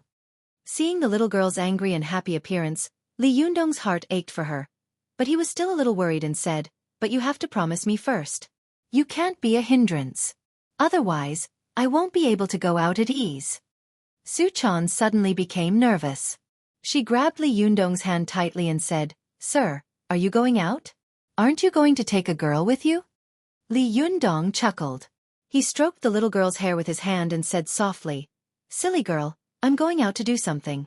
Just now, I was discussing with Zi Yuan how to catch Yan Feng's young spirit. When dawn comes, I have to find a powerful magical weapon that can catch Yan Feng, and then I have to go to Shiyuan Temple and ask Master Purin for help. Xueqi looked at Li Yundong with some disappointment. She begged unwillingly, that girl can also go with you. Don't leave her alone at home. You can ask someone else to help. Li Yundong smiled and said, Silly girl, now in the Fox Zen school, the only person I can trust is you. Now that Zi Yuan and Ruan Hongling have gone out, and Zhou Qin has also gone out to build the Zhuji phase, I will go out again. Although there are 2 Sherbua left in the Fox Zen school, I always feel that they are unreliable, and the remaining little foxes are all useless. I really have no one to trust. If I don't look for you, who else can I look for? Xueqi was unhappy when she heard this. She pouted and muttered in a low voice. It turns out that it's because there is no general in Sichuan who can be the vanguard?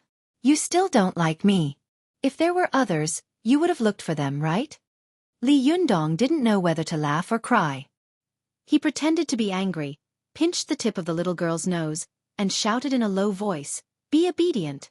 Do you still want your master to come back or not? Besides, haven't you always been clamoring to be the proprietress? Now that I've handed over the Desanxian store to you and let you manage it, you've become famous, haven't you? When Xueqi heard this, she was so happy that her eyes curved into crescents. You want me to be the proprietress? Hee, who's the boss? Li Yundong laughed and scolded her, deliberately provoking her. You already know the answer. Are you going to be the proprietress or not? If not, I'll let someone else do it. Xueqi quickly grabbed Li Yundong's arm and said with a smile, I didn't know you wanted me to do this. Of course. You're so annoying. You promised me, so you can't go back on your word. I can only be the proprietress. No one else can. Li Yundong shook his head with a smile and said, You little girl. Hey, I'm telling you, I don't need you to make money. You just need to watch over the store for me. Even if you don't make a single cent, it's fine as long as you don't cause any trouble. Xueqi said angrily, You're so annoying. Am I so useless? Li Yundong said seriously with a straight face. Of course, it's useful. It's just that my little girl's talent is not in this aspect. Xueqi asked curiously, Then what's my talent? Li Yundong burst into laughter. Your talent lies in causing trouble and causing trouble. Xueqi was so angry that she shouted, You're so annoying. How dare you laugh at me? You really don't like me. As she said this, the little girl threw herself on Li Yundong's back, scratching and biting. Li Yundong laughed and carried the little girl on his back. At the same time, he was afraid that she would fall off, so he held the little girl's round breasts and said with a smile, Okay. Anyway, don't make trouble, or I won't be at ease when I go out. Xueqi played with Li Yundong for a while, then said angrily, Humph, I want to make some achievements to show you. Li Yundong was shocked. He looked back at Xueqi and saw that the little girl's face was serious. It didn't seem like she was joking. He quickly put on a straight face and said, Hey, I'm serious. You have to promise me first that even if you don't open the store, don't cause trouble. Xueqi was so angry that she made threatening gestures. Do I look like such a troublemaker? Li Yundong nodded seriously. You don't look like it. You're a big trouble. Xueqi suddenly burst into tears. You dislike me. You already dislike me. Li Yundong felt a headache coming on. He quickly coaxed, Well, I won't dislike you. You just have to be obedient and don't cause any trouble, okay? I'm begging you. Tears streamed down Xueqi's cheeks as she said pitifully, I never wanted to cause you any trouble. Li Yundong smiled and said, Yes, my little girl is the best. Why would she want to cause trouble for me?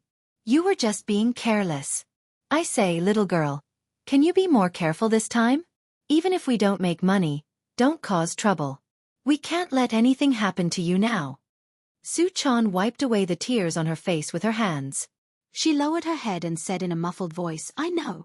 Hearing her words, Li Yundong felt a little relieved, but he didn't see that the little girl was lowering her head at this time. Her eyes were rolling around, and her face was full of dissatisfaction. Her eyes seemed to be saying, Humph, you look down on me, but I want to make money to show you. The update is late. Sorry.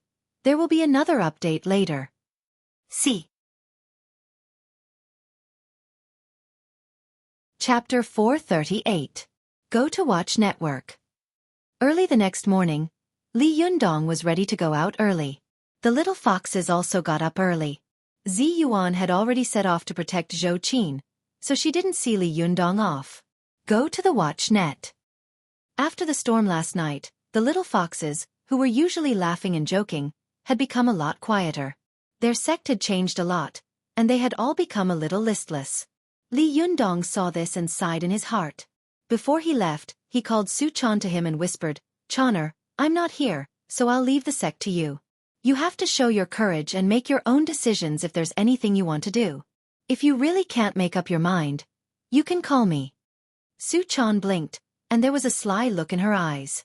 Li Yundong looked at the little girl's eyes and suddenly felt a little uneasy. He reminded her again, you have to take good care of the shop. Don't make any trouble. We don't need to make money. We don't need that money.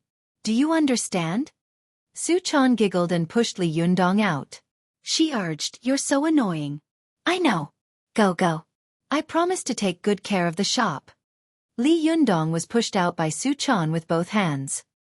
He kept turning his head to look at Xueqi and said with a strange expression, Hey, you promised me that you wouldn't cause any trouble. Xueqi said unhappily, Of course I won't cause any trouble. Do you look down on me? Do you really dislike this chick? Seeing that Xueqi was raising the issue, Li Yundong could only smile bitterly and say, Forget it. Even if you really cause trouble, I'll accept my fate. I just hope that you cause less trouble. Xueqi was overjoyed and said with a smile, That's right. That's my good master. Humph, I don't believe that I can't take care of a small Desanxian. Seeing that Xueqi was about to show off, Li Yundong was shocked and couldn't help but shout in a low voice. Hey, are you still angry? Do you think that you want to confuse the world when I give you the Shangfeng sword? Xueqi made a face at Li Yundong. You're so annoying. I just want to do something serious. You're afraid of this and that. You don't support me at all. When Li Yundong heard this, he thought to himself, it really makes sense. Although the little girl was a little mischievous, her starting point for everything she did was good. It was just that because of some strange reasons, she finally messed things up. Sooner or later, she would learn to take over this tea house. What was wrong with letting her try it out now? If anything happens, I'll just treat it as a tuition fee. Besides, if you love someone, you should support her and let her do what she wants to do. It's not like it's some evil thing that goes against your conscience. Even if he caused trouble, could it be more difficult to deal with than the matter of him killing young Master He? In the past, he was poor and a penniless brat. At that time, he had already dealt with the troubles. Could it be that now that he was a sect leader, he still couldn't deal with these troubles?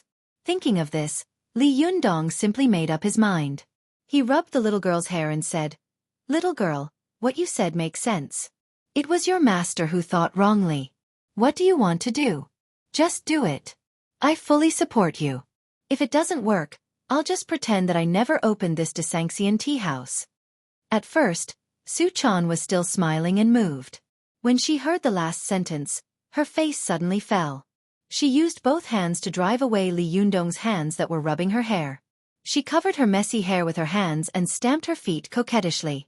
After talking for a long time, you still don't believe that I can make money. Li Yundong laughed and said, even if you sell yourself, you might still have to count the money for others. Forget it, forget it. You can do whatever you want. Anyway, our background is strong enough now. We don't have to worry about other cultivation sects making trouble. Even if you make Desanxian collapse, I have a way to make it rise again. Su-chan was so angry in her heart. She gritted her teeth and thought to herself, damn it, Yundong still looks down on me. He doesn't believe that I can make money. I just want to make money for him. Humph. Li Yundong laughed for a while. He waved his hand at Su-chan and said, well, don't look so serious. I'm going out. Su-chan's mind was full of making money, and then making Li Yundong look at her in a new light. There was no pain of parting or lovesickness. She lowered her head and rolled her eyes. She was just waiting for Li Yundong to leave, so that she could show off her skills. Li Yundong didn't see Su-chan's expression. He just vaguely felt that something was wrong, but he couldn't tell what was wrong. Moreover, he had made up his mind to prepare for the worst. There can't be anything worse than the collapse of Desanxian, can there? Li Yundong gave a few more instructions to the two Sherbas and the other little foxes of the Fox Zen school. Then he went out to look for Du Fei. After watching Li Yundong walk away, Su-chan closed the door. First, she asked Sherbua Lu Yuehong innocently, Sherbua, are you going to the store with us later? Lu Yuehong was still immersed in grief. She shook her head and said, Choner, my heart is in a mess. I'm not in the mood to go. If I go, I'll only add to the chaos. I won't go. Su-chan looked at Zhuang Yiting again and said, Third Sherbua, are you going? Zhuang Yiting sighed and said, Choner, now that our Fox Zen school has undergone great changes, only the leader is left to support the overall situation. Although the sect leader is wise and powerful, and has a high cultivation level, he can't do anything alone. Every time something happens, I can't help him, and I feel very bad about it. I think I'd better stay at home and cultivate. Even if I can't help, I won't be a burden to everyone in the future.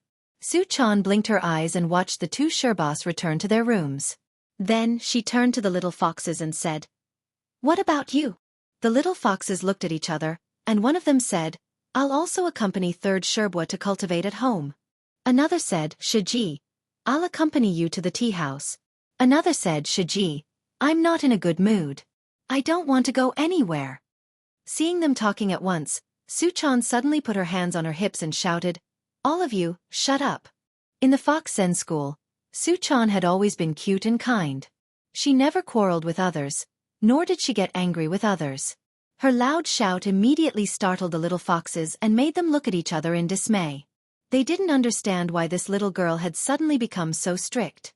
Su-chan put her hands on her hips, raised her head, and stuck out her chest like a general reviewing her troops. She shouted, Do you know what's going on now? How can you still be sad? The little foxes looked at each other in confusion and shook their heads at the same time. Someone boldly asked, Xueqi Su-chan, what happened? Is there anything more serious than Xueqi Sherbua's death? Su-chan nodded hard and said loudly, Yes, of course. Xueqi is a cultivator. Although she's dead, it's not necessarily a kind of transcendence. What about us? We're struggling in this secular world and can't transcend it. If we can't live a happy life, wouldn't it be too miserable? The little foxes became more and more confused. They said one after another, But we're very happy in our daily lives. Su-chan stamped her feet and spat, Bah! What do you know? The little foxes had never seen Su-chan lose her temper like this. They were all clever and knew that Su-chan was the closest to Li Yundong and was the most favored and trusted by him. She must have known some inside information that they didn't know. Thinking of this, they gathered around her and asked, What happened? That's right, Xueqi-chan, tell us. Xueqi Su-chan, tell us quickly. Su-chan snorted and fanned the flames, saying, Do you know that the leader has begun to dislike us now? When the little foxes heard this, there was an uproar. It can't be, the sect leader treats us very well. That's right. Since when did the sect leader despise us? Su-chan put her hands on her hips and said bewitchingly, Just now, leader said that we only know how to make trouble. He said that we can't earn a penny and that we're all losers. As soon as he said this, the little foxes looked at each other in dismay. They remembered that they had indeed caused a lot of trouble for Li Yundong in the Fox Zen school. Suddenly, they all felt uneasy. Does the leader really dislike us? Seeing that her bewitchment had worked, Su-chan immediately struck while the iron was hot and said, Now that leader has left, he has handed over Desanxian to us. This should have been a good thing, But do you know what he said before he left? The little foxes pricked up their ears and asked, "What did leader say?" Xueqi said indignantly, "He said that he would hand over Desanxian to us and that he would pretend that it had never been opened. If it was destroyed by us, he could just open another one. Tell me, how much does leader look down on us? How much does he dislike us?"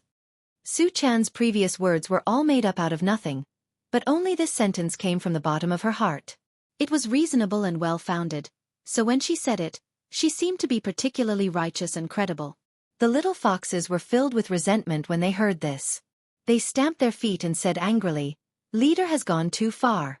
Are we so useless?" Xueqi snorted and said, "That's too much? There are even worse things to say." At this time, the little foxes were already angry, and they all shouted, "What else? Say it, say it." Xueqi said loudly, "I asked him, do we look like troublemakers?" Yundong said, "No, you are a group of big trouble." This time, it was a big uproar. The little foxes jumped up one by one, their faces full of anger. As the saying goes, a man lives with a face, and a tree lives with a layer of skin. The little foxes also needed face. His own sect leader actually looked down on him so much. How could he do that? No, they had to put on a good show for leader.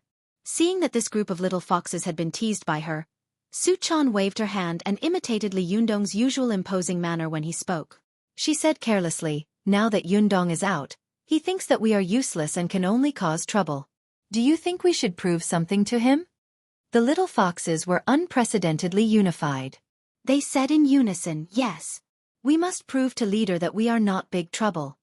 Xueqi saw that she had provoked the little foxes with a few words, and they were no longer sad and mournful. She said proudly, "Let's go to Desanxian. Yundong said that we can't make money, so we will make money to show him." The little foxes said in unison, "Yes, yes, yes. Make money to show him." After that, Xueqi waved her hand, and the group of little foxes roared in agreement. They rushed to Desanxian tea house in a mighty and aggressive manner. The mistakes in chapter 437 have been corrected. Thank you for pointing them out. I've had a headache writing these days, so it's inevitable that there are some mistakes. Please forgive me. I will pay more attention in the future. These days, I've been a little messy.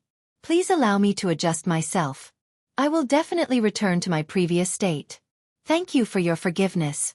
Today, I will update at 2 o'clock and 9 o'clock as usual. Chapter 439. Go to watch net. The little foxes rushed to the Desanxian tea house aggressively, but when they were ready to fight, they were suddenly stumped by a problem. It's easy to say that it's easy to make money, but how do you do it? It was always an irrefutable truth that it was easy to know but difficult to do. Go to watch net. 7K. O.M. Shimmy Xueqi, what do you think we should do? None of the little foxes could make a decision, so they could only look at Xueqi eagerly. But Xueqi was not someone who could come up with an idea. She had thought about it before, but when it really came down to it, she suddenly felt a little helpless. Xueqi looked at the empty tea house upstairs and downstairs. She thought blankly, when Yundong was here, there were no customers in this tea house. Now that it's our turn to run it, what can we do? After getting along with Li Yundong for a long time, Xueqi had subconsciously developed a strong dependence on him. She didn't have to worry about anything, and Li Yundong would naturally make the decisions. But when Li Yundong left, Xueqi suddenly felt a little at a loss. Although she wanted to prove something and had the ability to incite the little foxes to make trouble with her, she had no idea how to do it. Xueqi looked at the pairs of eyes staring at her. She didn't feel a little flustered, but now that things had come to this, she couldn't go back on her word.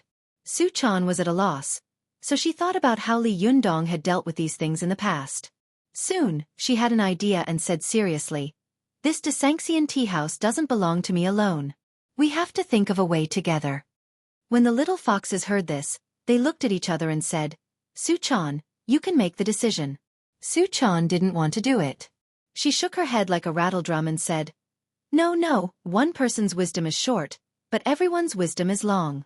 If we work together, we can always come up with a good idea." While she was talking, many guests had already gone in to drink tea in the tea house of Zhao, but their side was deserted. Su-chan pointed to the tea house of Zhao opposite to Sanxian and said, "When we opened, we greatly suppressed their limelight. Now we can't be weak. If they can have guests, why can't we? Let's all think about it. Why are the guests refusing to come in?" One of the little foxes raised her hand and said weakly, "Didn't the sect leader say this before?" Su-chan was stunned. "Ha! Has Yundong already said it?" The little foxes immediately said, "Yes, an old lady came before. Didn't she tell us the reason?" Su-chan patted her head and said with some annoyance, "Ah, I remember now. It's because there are too many beautiful women and officials here. The guests may think it's too expensive and dare not come in, right?" The little foxes nodded their heads like chicks pecking rice. "Yes, yes." Su-chan stomped her feet angrily. "Right. What right? I'm a natural-born beauty. Don't tell me the guests will come just because I'm an ugly freak?" The little foxes all laughed and nodded in agreement. "That's right, that's right." Su-chan saw that they were all laughing and hadn't come up with a single idea, so she said angrily, "Why are you still laughing? Hurry up and think of a way. If the guests don't come, we'll find a way to let them in." At this time, the little foxes did not speak. One of them lowered her head and rolled her eyes. Some of them looked at each other blankly, and some of them stared at the tips of their toes as if a flower had grown out of them. Su-chan saw that they had become silent at the last minute, so she said angrily, "Why aren't you talking? Weren't you very aggressive just now?" At this time, one of the little foxes boldly said, "Su-chan Xueqi, it was you who encouraged us just now." Su-chan was so angry that she said angrily, "Don't you have any shame? Is that what I was doing? That's fanning. Ahem, that's calling the hearts of the people." Seeing that none of the little foxes were willing to stand up for her when she asked them to come up with ideas, she made up her mind. She pointed at one of the little foxes and said, You think of a way." The little fox's name was Ling Yu. She had a palm-shaped face, picturesque eyebrows, and vermilion lips. When she saw Su-chan pointing at her, she exclaimed in surprise, "Me? Me?" Su-chan nodded and said, "Yes, you. You think of a way." Ling Yu glanced at the others and saw that these senior sisters and junior sisters, who usually called each other sisters, quickly moved their gazes away. Those who were close to her simply moved away quietly, as if saying that it was better for them to die than to die. Ling Yu felt wronged in her heart. She muttered, "There are so many people, but why did you call me?" Su-chan saw her muttering, and she could hear what she was saying clearly, but she simply played dumb and asked, "What did you just say?" Ling Yu smiled apologetically and said, "Su-chan Xueqi, I really can't think of any good ideas." Su-chan said angrily, "Even if you can't think of one, you have to." Ling Yu's face was full of indignation. "Why?" Su-chan also said angrily, "Because I'm the boss wife." This sentence immediately made Ling Yu feel discouraged. It was really a case of having a higher position than others. She lowered her head in annoyance and subconsciously looked at her Xueqi and Shimmy, only to see them all covering their mouths and snickering, taking pleasure in her misfortune. She felt depressed in her heart. However, Ling Yu suddenly heard melodious music coming from outside the pedestrian street. It was the music that some shops were playing to attract customers' attention. She suddenly had an idea. She raised her head and said excitedly, "I've got a way, I've got a way." Su-chan quickly asked, "What way?" Seeing that she had actually come up with a way, the other little foxes also looked at her curiously and asked at once, "Say it, Ling Yu, say it." "Oh, I knew that Ling Yu Shimmy is the smartest. You really live up to our expectations. Ha ha ha, I have high hopes for you." Ling Yu rolled her eyes at them and said to Su-chan, "Su-chan Xueqi, look at the shops outside playing music to attract customers. Do you think we can also play music to attract customers?" When Su-chan heard this, she was overjoyed.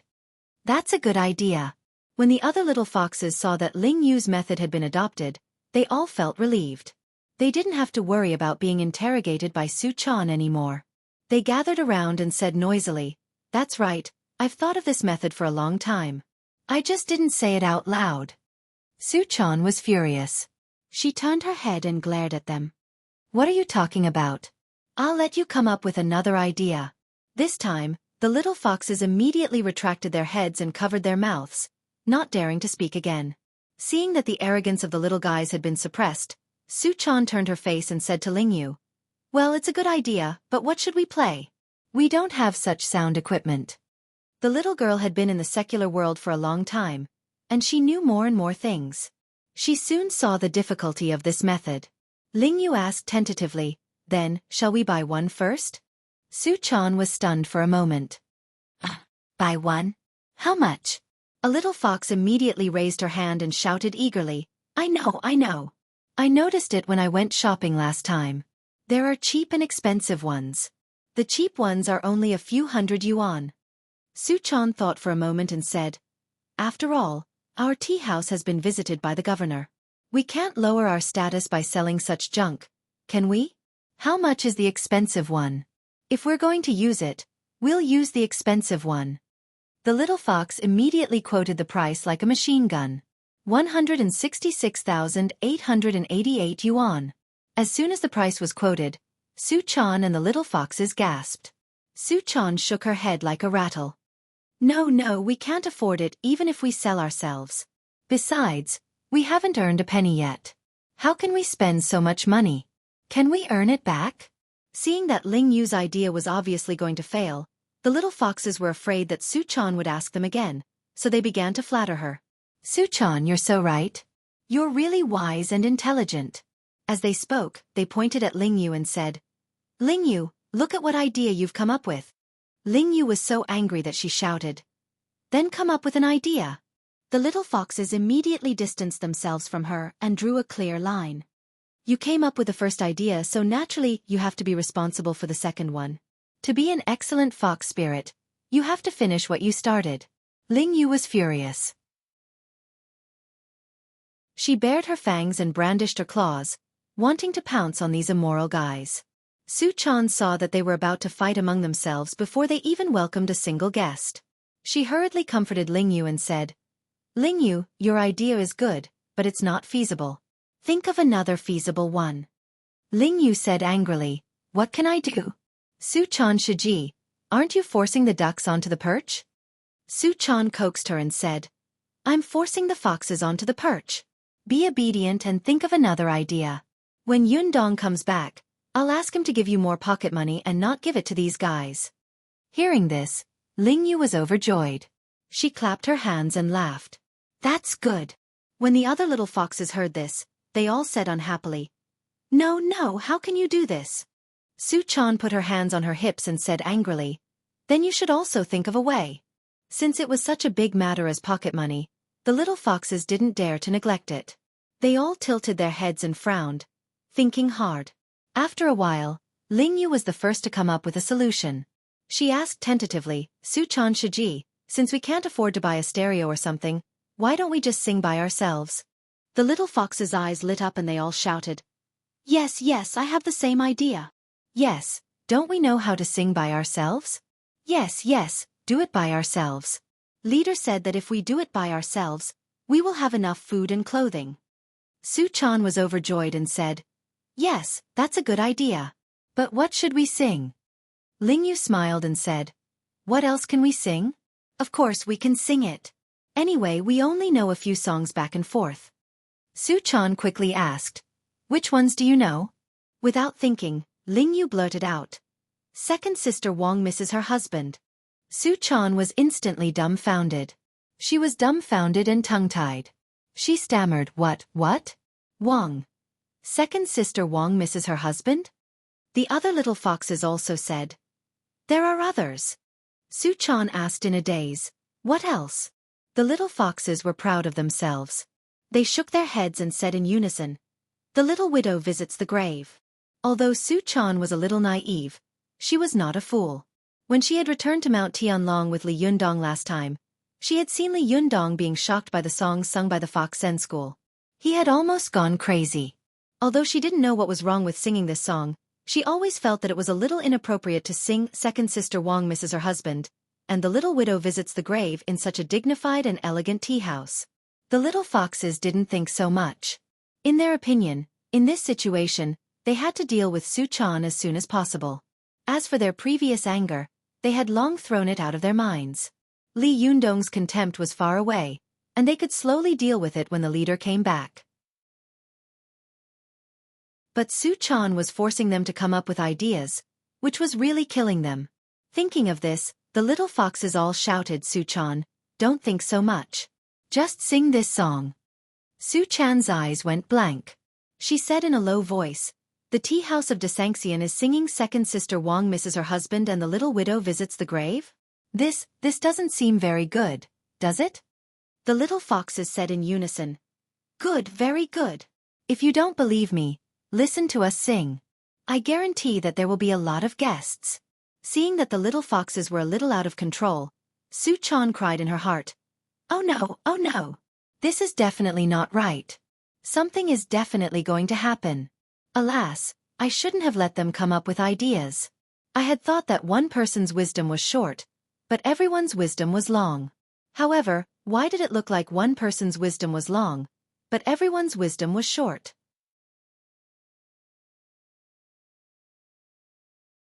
Chapter 440. Please remember the domain name of this site. Or search on Baidu's Sanlian literature website. Seeing that the little foxes were about to sing "The Little Widow Goes to the Grave" and Wang Erji Misses Her Husband, two very harmonious folk tunes, Su-chan suddenly felt a headache coming on. She secretly regretted it. "I can't mobilize the people at will. Now it's all over." Just when she was at her wit's end, she suddenly saw a fiery red Lamborghini rushing to the tea house. A beautiful woman in a black uniform and short skirt jumped out of the car.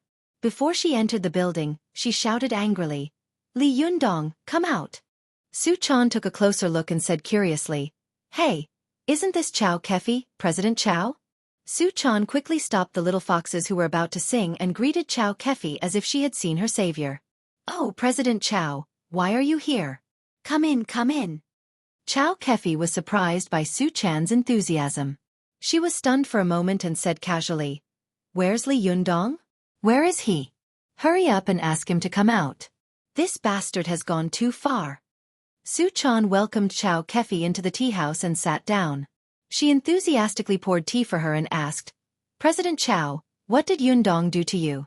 Xueqi looked around the tea house, as if she was looking for Li Yundong's whereabouts. She said angrily, "Do I still need to mention it? Last night, he tortured me so much that he ran away without saying a word. Am I just air in his eyes? Does he think he can come and go as he pleases?" Xueqi was a little speechless. The little foxes smiled ambiguously and looked at Su-chan. "Oh, so the leader went out to eat?" Although Su-chan knew that there was no such thing, she still felt a little upset. She said slightly angrily, "President Chow, what are you talking about?" Only then did Xueqi react. She quickly patted her forehead and apologized to Su-chan with a smile. "I'm sorry, I was so angry that I was confused. Last time, Li Yundong asked me to pretend to be injured and lie in the hospital, saying that he wanted to lure out the real murderer for me. But he was caught, and his soul ran away with him. His body stayed there like a clay puppet for a long time. When he finally came back to his senses, he ran away again without saying a word. I can't even get through to his cell phone. What do you think is going on?" As she spoke, Xueqi became excited again. She stood up and looked around. "Where's Li Yundong? Ask him to come out and give me an explanation. What the hell is this?" Only then did Su-chan understand why Xueqi was questioning her. She quickly smiled and said, "President Chow, Yundong went out early in the morning." Xueqi said angrily, "Is he avoiding me? Am I that scary?" Su-chan smiled apologetically and explained what had happened the day before. She only hid their true identities. After hearing what had happened, Xueqi's anger gradually subsided. She sat down slowly and sighed softly. "It turned out that I was being unreasonable. I didn't expect so many things to happen." Su-chan brought the teacup to Xueqi and said with a smile, "Yes, Yundong went out early in the morning to prevent Yen Feng from hurting you again." Xueqi had always been very confused. She had no grudge against Yen Feng, so why did she want to kill her? Xueqi took the teacup and drank it in one gulp. She asked curiously, "Has this matter been reported to the police?" Su-chan shook her head and said, "President Chow, you should know that we are not ordinary people. We are cultivators. The affairs of cultivators should be solved in the cultivation world. We can't involve the secular world." Xueqi sighed and said, When I first saw Li Yundong, I felt that he was not an ordinary person. Now it seems that this guy is really not an ordinary person. Xueqi poured tea for Xueqi and said with a smile, "When I first saw him, I didn't think he was anything special." Xueqi laughed and gave Xueqi a meaningful look. Looking at Xueqi's young and beautiful face, she suddenly felt a little sour in her heart for no reason. She thought to herself, why did God let me meet Li Yundong, my enemy? This damned enemy is so elusive. When he needs help, he will appear. When he doesn't need help, he will disappear without a trace. Damn it, damn it. Thinking of this, Xueqi couldn't help but feel resentful. She looked around and asked, "Is today the first day of business? Li Yundong didn't even show up on the first day of business? He just left such a big business to you? That's too much." Hearing this, Xueqi's heart skipped a beat and she thought to herself, yes, President Qiao is a strong business person. She must have a way, and the way she comes up with is definitely better than ours. Xueqi immediately asked, "By the way, President Qiao, we are worried. Since this tea house opened, no customers have come. I'm so worried that my hair is going to turn white. Hurry up and think of a way for us." Xueqi's mind was on Li Yundong, her enemy. She replied casually, "In fact, it's very simple. The hardware facilities of your tea house are good, but the software facilities are a little worse. Naturally, no customers will come." Xueqi blinked her eyes and asked, "What software facilities?" When the other little foxes saw that Xueqi had finally changed her target and wouldn't let them come up with any ideas, they immediately felt relieved. They gathered around and looked at Xueqi eagerly, waiting for her to come up with an idea. Xueqi acted as if she hadn't seen them and said casually, "It's service. If you sit here foolishly, of course no customers will take the initiative to come in. The hardware of your tea house is at the level of Shangri-La, but the software is far inferior. It should match the level of Shangri-La." Xueqi listened in a daze. Although she didn't fully understand, she finally understood what Xueqi had said. Get customers. But, how to solicit customers? Xueqi wanted to ask again, but she saw that Xueqi seemed to be in a daze. She swallowed the words that were about to come out of her mouth, a little embarrassed to disturb her again. But after thinking for a while, the little girl didn't know what to do, so she turned her head to discuss with the little foxes. "Hey, what is Shangri-La?" Xueqi asked in a low voice. The little foxes looked at each other in dismay. How could they answer her question? Only Ling Yu boldly said, "Does it mean to pull the guests in enthusiastically?" Xueqi was stunned. Before she could speak, the little foxes pretended to understand and nodded one by one. "Well, it's very possible." "That's right." Xueqi felt that something was wrong, but she couldn't think of a good way, so she turned her face back and asked Xueqi tentatively in a low voice, "President Qiao, what does Shangri-La mean?" Xueqi didn't hear Xueqi's words at all. She was in a daze and replied casually, "Yes, you have to be enthusiastic and take the initiative in doing business." Xueqi suddenly understood. Oh, does Shangri-La mean to pull customers in enthusiastically? Understanding this, Xueqi turned her face and said to Ling Yu, "You go to the Shangri-La at the door." Ling Yu was dumbfounded. She widened her eyes and pointed at her nose. "I'll go?" Xueqi glared at her. "Of course. Do you want me to go?" Ling Yu looked aggrieved and glanced at the other little foxes. "Why don't they go?" The other little foxes immediately drew a clear line with her and said one after another, "You're the one who said Shangri-La. Of course you should go." Ling Yu cried out in grievance, "Why do I have to go for everything?" Seeing this, Xueqi quickly coaxed her. Okay, when Yundong comes back, I'll ask him to give you more pocket money." Ling Yu looked indignant. "I want double." Xueqi's face darkened. "We haven't even had a customer come in yet, and you're already bargaining. If you don't get any customers in, I'll double your pay." Ling Yu cursed in her heart, but the status and prestige of the lady boss couldn't be ignored. If she went back and blew pillow talk, how could she go about it? Ling Yu didn't dare to argue. She could only curse in her heart and walk to the door unhappily. As soon as she walked to the door, she saw a middle-aged man in a suit and leather shoes poking his head into the tea house. Ling Yu was overjoyed. She hurriedly ran over and said in a greasy voice, "Sir, would you like to come in and have a cup of tea?" The man was shocked. He saw that Ling Yu was exceptionally beautiful, and her eyebrows and posture revealed a kind of seductive charm that ordinary women didn't have. His heart suddenly thumped and he stammered, Sir? Ling Yu quickly corrected herself. Sir, would you like to have a cup of tea? The little fox's voice was delicate, but the man's bones softened a little. He asked foolishly, How much is a cup of tea? How could Ling Yu know this? She turned her head and shouted at Xueqi, Madam, how much is a cup of tea? Xueqi was also stumped. This was the first day she had taken over the tea house. Not to mention how much a cup of tea cost, she didn't even know what kinds of tea there were in the tea house. Seeing that a customer was showing signs of interest, Xueqi didn't want to miss this auspicious opening opportunity. She hurriedly trotted out and said with a smile, It's very cheap. Come in and have a drink. As soon as she ran out, the other little foxes also ran out and said, That's right. Come in and have a drink. The man saw so many young and beautiful girls running out of the tea house. Although they were all different in appearance, they were all stunning beauties. He was shocked and thought to himself, Oh my God, there are so many top-grade beauties in a tea house. How much does a cup of tea cost? I will go bankrupt, won't I? Forget it, I won't be able to explain to my wife when I go back. I'd better leave quickly. But even though he was thinking this, how many men could really have the willpower to turn around and leave gracefully in front of such beautiful women? The man turned his body halfway, but his feet seemed to have taken root and he couldn't move no matter how hard he tried. Seeing this, Xueqi quickly winked at the other little foxes. The little foxes understood and said with a smile, Sir, come in and have a cup of tea. After that, they pulled the man and hugged him as they walked inside.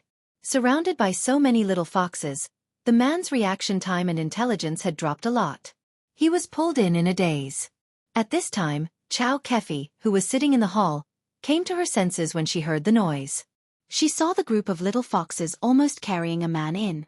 The man kept looking back, his eyes frightened and uneasy, but his feet were involuntarily pulled in. His steps were light, as if he were walking on clouds. Xueqi was shocked. After Xueqi and the others took the guest to the second floor and sat down, she greeted Xueqi, called her over, and whispered, Hey, what are you doing? Xueqi blinked and asked in confusion, We're soliciting customers. Xueqi was shocked and stammered, Are you soliciting customers? Xueqi giggled and said, Didn't you say so? It's called Shangri-La, doesn't it mean to enthusiastically pull the guests in? Xueqi almost collapsed. Is that what Shangri-La means? How can you see this layer of meaning? Besides, even if that's what it means, is this Shangri-La? You're just trying to pull people in. To quickly find this site, please search on Audiobook's Sonlian literature website. Chapter 441. Please remember the domain name of this site. Or search on Baidu's Sonlian literature website. Xueqi looked at Xueqi's frantic expression and asked in confusion, What's wrong? Is there something wrong? Xueqi didn't know whether to laugh or cry. Of course not. Xueqi was tongue-tied. But that's what you told me just now. Xueqi was dumbfounded. I said that? How is that possible? Xueqi quickly turned her head to look upstairs, looking for reinforcements. She shouted, Hey, did President Chow just say that Shangri-La means to enthusiastically pull guests in? Her voice was crisp and clear. All the little foxes poked their heads out and looked down. They shouted in unison, Yes, President Chow said it. We all heard it. Xueqi raised her head to take a look. Wow, this row of beautiful girls with bright eyes, white teeth, red lips, and white teeth was really an enchanting scene. The only thing that was a little discordant was the guest who was forcibly dragged in. He also stuck his head out, his face full of resentment as he wanted to take a look at the initiator of all this. Xueqi quickly withdrew her gaze and said with a dry smile, Xueqi, this is a misunderstanding. Shangri-La is a ranking, not the meaning of pulling guests in, and, even if it is, you can't force guests in. This business has to be consensual. As soon as she finished speaking, the middle-aged guest upstairs immediately shouted, Yes, let me go. I can't afford to drink your tea. When the little foxes heard this, they were unhappy. They thought to themselves, It's not easy for a guest to come. How can we let him go? No, no, no, at least open the shop first. Ling Yu grabbed the middle-aged man and said with a smile, this guest, since you are already here, why don't you at least drink a cup of tea before you leave? The other little foxes also came forward one after another to persuade him to stay with a smile. This middle-aged man had never encountered such a scene before. These little foxes were all stunning beauties. They were fat and thin, and when they started acting coquettishly, even Li Yundong couldn't resist them, let alone this middle-aged man. The middle-aged man felt as if all the blood in his body had rushed to his head. His face was as red as a pig's liver. He stammered, then shall we have a drink? Ling Yu and the rest were overjoyed. They clapped and laughed, great, great, we can finally open our business. Xueqi was also overjoyed. She hurriedly trotted upstairs. Xueqi looked up at the upstairs, feeling sorry for the middle-aged man in her heart. She thought to herself, I, Xueqi, have been in the film and television industry for some years, but I've never seen so many beautiful women born with natural charm and beauty. Any one of these beauties wasn't something an ordinary man could handle, let alone so many of them. If he could still say no under such circumstances, then he would be either a Buddha or a Hun. Thinking of this, Xueqi shook her head and thought to herself, today, I originally came to find Li Yundong, but who would have thought that a wrong word would cause such a thing? If this little enemy finds out later, he might blame me. I'd better leave quickly. Xueqi stealthily picked up her purse and keychain, and quietly walked out. At this time, the little fox's attention was all on the middle-aged man. No one noticed that the initiator was about to sneak away. At first, Xueqi felt a little guilty. She sneaked to the door, but no one stopped her. She boldly looked back, only to see that the middle-aged man on the second floor had been so fascinated by the array that he couldn't recognize anything. She muttered in a low voice, my dear friend, good luck. I'll leave first. After that, she quickly ran out of the tea house, got into the car, stepped on the accelerator, and disappeared. At this time, the middle-aged man was in the tea house. In front of him, there were beautiful young girls with pleasant appearances. They were busy helping him set up the tea set and taking care of everything around him. He looked around and saw that in addition to these little beauties in the tea house, all of them were incomparably stunning. The decor was also very classy and stylish. There was an antique charm everywhere. With one look, he could tell that the design was original and ingenious, and it was the work of a master. The middle-aged man panicked even more. He thought to himself, it seems that I can't escape today. I wonder how much a cup of tea in such a high-end tea house will cost. Thinking of this, he carefully asked Ling Yu, who was the most enthusiastic, excuse me, how much is a cup of tea here? Ling Yu blinked and turned to look at the other little foxes. The other little foxes also blinked and turned to look at Xueqi. When Xueqi saw that everyone was looking at her, she subconsciously looked downstairs at Xueqi. She wanted to ask her opinion, but when she looked, she saw that the downstairs was empty. There was no one there. Xueqi had already disappeared without a trace. Xueqi complained in her heart, but she suddenly had an idea. She said with a smile, it's very cheap. What kind of tea would you like to drink, sir? When the middle-aged man heard the word very cheap, he became even more uneasy. He thought to himself, it seems that black market businessmen who cheat customers will say this, right? He asked tentatively, what kind of tea do you have here? Xueqi was delighted. I know this girl. She counted her fingers and said as if she were counting her family treasures. We have Junshan silver needles here, as well as the most high-end Baihouse silver needles. Of course, if you don't like Junshan silver needles, Baihouse silver needles, we also have Xinyang silver needles and Zhenghe silver needles here. As the little girl spoke, she set the tea set aside, looked at the middle-aged man eagerly, and asked, Sir, would you like to try some Baihouse silver needles? Xueqi was not only beautiful and charming, but her voice was also soft and innocent, revealing a kind of bone-melting softness. The middle-aged man was fascinated by Xueqi and nodded subconsciously. However, as soon as he nodded, he regretted it and asked, how much? Xueqi said with a smile, it's not expensive. It's very cheap. After that, she immediately asked the little foxes to boil water. After a while, when the water in the small teapot boiled, she began to make tea herself. The little girl's talent and understanding were extremely high. These days, she had also learned some tea skills from Ziyuan. In addition, she was a great beauty who could bring disaster to a country and cause suffering to the people. Even if she didn't know how to make tea, just sitting there added a bit of aroma to the tea. As Xueqi made the tea, she said softly, "Here, this is the finished tea of Baihao silver needles. Look at the fat buds, covered with white hairs, and they are as straight as needles. How about it? Is it authentic?"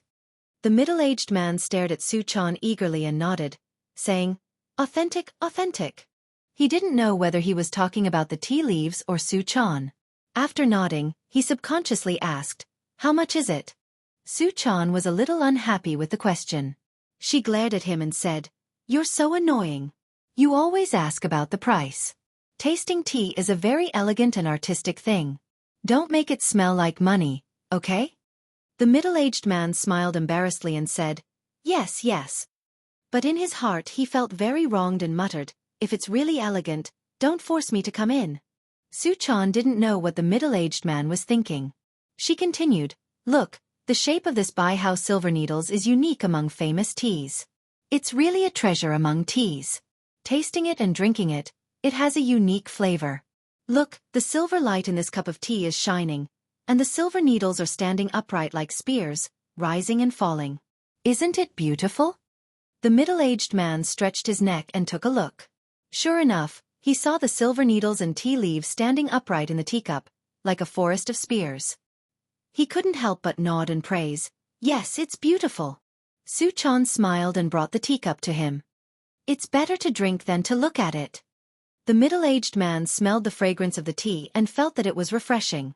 For a moment, he forgot the grievance of being forced to come in and the anxiety of being cheated at any time. He picked up the teacup, blew it gently, and then drank it in one gulp. After drinking this cup of tea, the middle-aged man's eyes suddenly lit up, and he couldn't help but exclaim, "Good, good tea." He subconsciously reached for his wallet and said carefully, "After drinking the tea, you should let me go, right?" But unexpectedly, Xueqi saw that he drank the tea like a pig eating ginseng fruit.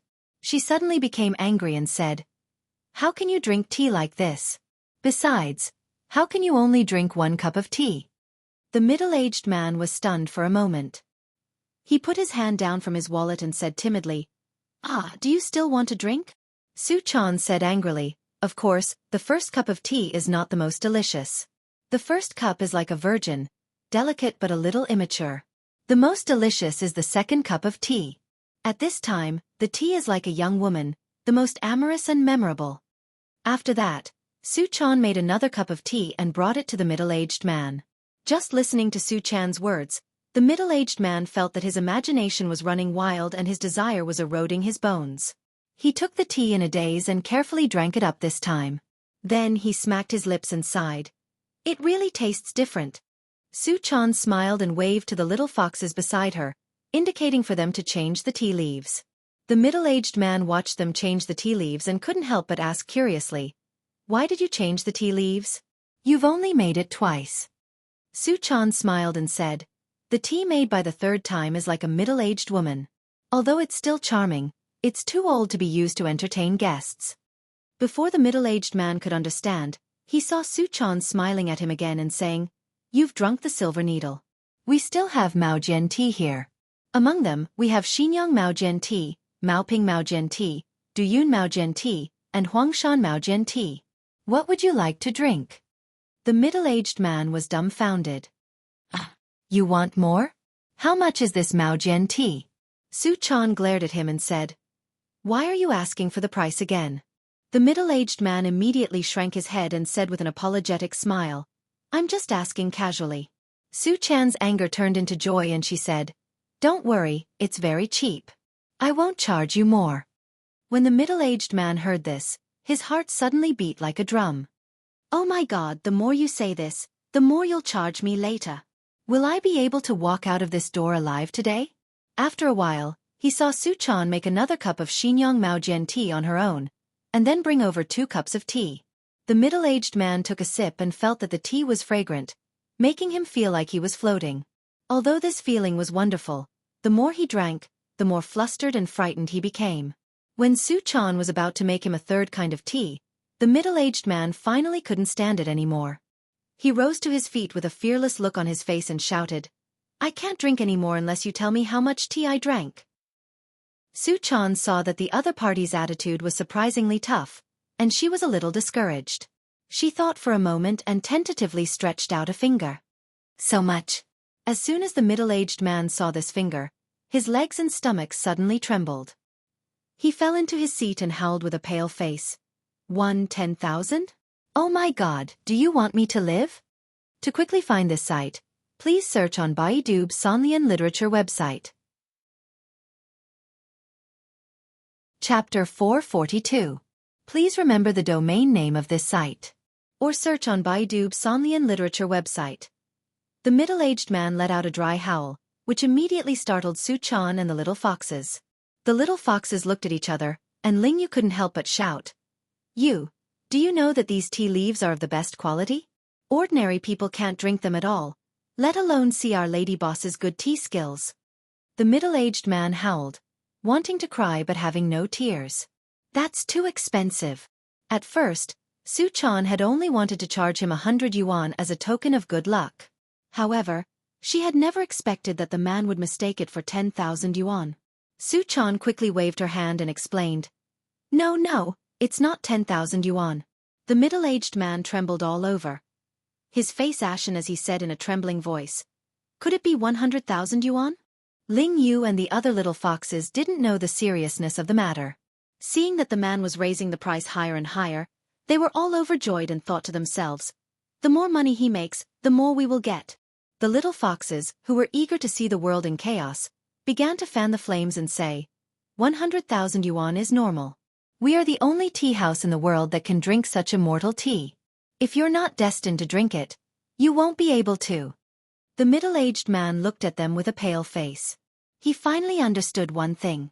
It turned out that he had really entered a black shop.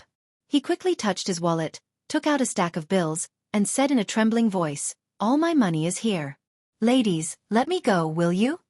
As soon as the middle-aged man put the money on the table, the little foxes rushed to pick it up and count the money with a smile. Xueqi felt that something was wrong. She quickly grabbed the money, put it on the table, and said, No, it's not this money. Don't take it. However, the little foxes misunderstood her. They quickly put the money on the table again and said loudly, Yes, it's not this much money. The middle-aged man's face was full of tears. He searched his body again and took out all the money he had on him. He choked with sobs and said, Beauty, this is all I have. I don't have any more. The little foxes stretched their necks and looked at the pile of money on the table. They didn't know how much it was, but the colorful money made their eyes a little confused. Seeing that their attention had been diverted, the middle-aged man quickly turned around and ran downstairs. Seeing this, Xueqi quickly chased after him and shouted, Hey, you don't need so much money. The middle-aged man escaped from the witch's cave with great difficulty. How could he believe it? He didn't even look back and just kept running. Xueqi saw him rushing to the street. She couldn't go to the street to pull him back, so she shouted, You haven't finished your tea yet. The middle-aged man staggered and almost fell. He screamed with grief and indignation, I don't want to drink anymore. I can't afford it. His dry howl immediately attracted the attention of passers-by. Seeing that everyone was pointing at her, Xueqi quickly ran back to the tea house. After returning to the tea house, Xueqi looked at the little foxes who were happily counting money. She felt strange and couldn't help but say, Did we do something wrong? Why do I feel like something is wrong? The little foxes didn't think that they had done anything wrong at all. They smiled and said, Madam, aren't you happy to make money? There are thousands of yuan here. We can close the shop early today. If we can make so much money every day in the future, our lives will be much better. Xueqi shook her head hard and bit her tender red lips with her white teeth. She tilted her head and muttered to herself, No, it seems that I did something wrong again. Xueqi and the little foxes didn't know that they had caused a great disaster for Li Yundong because of this matter. The middle-aged man who had run out of the tea house ran far away before he dared to look back at the black shop with many beautiful women. As soon as he saw it, he felt all kinds of feelings welling up in his heart. He had gone in once, and now he was as poor as a church mouse. He had thrown in all the salary he had just received. Oh my God, even if he went to a casino, he wouldn't spend money like this, would he? Just because he was a beautiful woman, He could do whatever he wanted? The more the middle-aged man thought about it, the angrier he became. He thought to himself, no, I have to expose them. In broad daylight, there was actually such a rip-off in such a way. Thinking of this, the middle-aged man immediately took out his mobile phone and dialed the number of the TV station, quickly telling them what had happened just now. Not long after, the TV station's news interview car roared over, and a young man and a beautiful woman in uniform got out of the car. When the middle-aged man saw them, he immediately went forward to greet them, like a poor farmer who had been bullied and kept complaining, "You're here. You have to uphold justice for me. The salary I just received is gone. How can I explain it to my wife when I go home?" This young man was Han Lin, who had pursued Feng Na before. He carried the camera and asked excitedly and curiously, "Where is the black shop you mentioned? We must resolutely expose this kind of illegal and black-hearted business." As if he had met his savior, the middle-aged man knelt down and worshipped him. He held the young man's hand and said excitedly, "Good, good, I'm relieved to hear your words." Han Lin patted his chest and said with a laugh, "Where is this black-hearted shop? Take us there." The middle-aged man hurriedly led the way. Han Lin turned back and winked at the host. After parking the car, he quickly followed. The more they followed, the more Han Lin felt that something was wrong. He saw that the shop along the way was becoming more and more familiar, and he remembered that the middle-aged man had said that he had been scammed while drinking tea in a tea shop. He couldn't help but stop the middle-aged man and ask, "Hey, where is this tea shop you mentioned? What's its name?"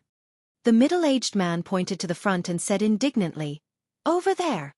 Han Lin looked over and saw that there was a two-story tea house in the direction the middle-aged man was pointing. The tea house had cornices and arches, and its decoration was classical. There was a glittering golden plaque hanging on the lintel of the shop, on which were written 3 big and elegant characters, "Desanxian." Han Lin suddenly cursed in his heart. "Damn it, how can you provoke this shop? Do you know what kind of people came to the shop when it opened?" Han Lin's face darkened at once. He looked at the middle-aged man suspiciously and thought to himself, "Is this guy trying to harm me?"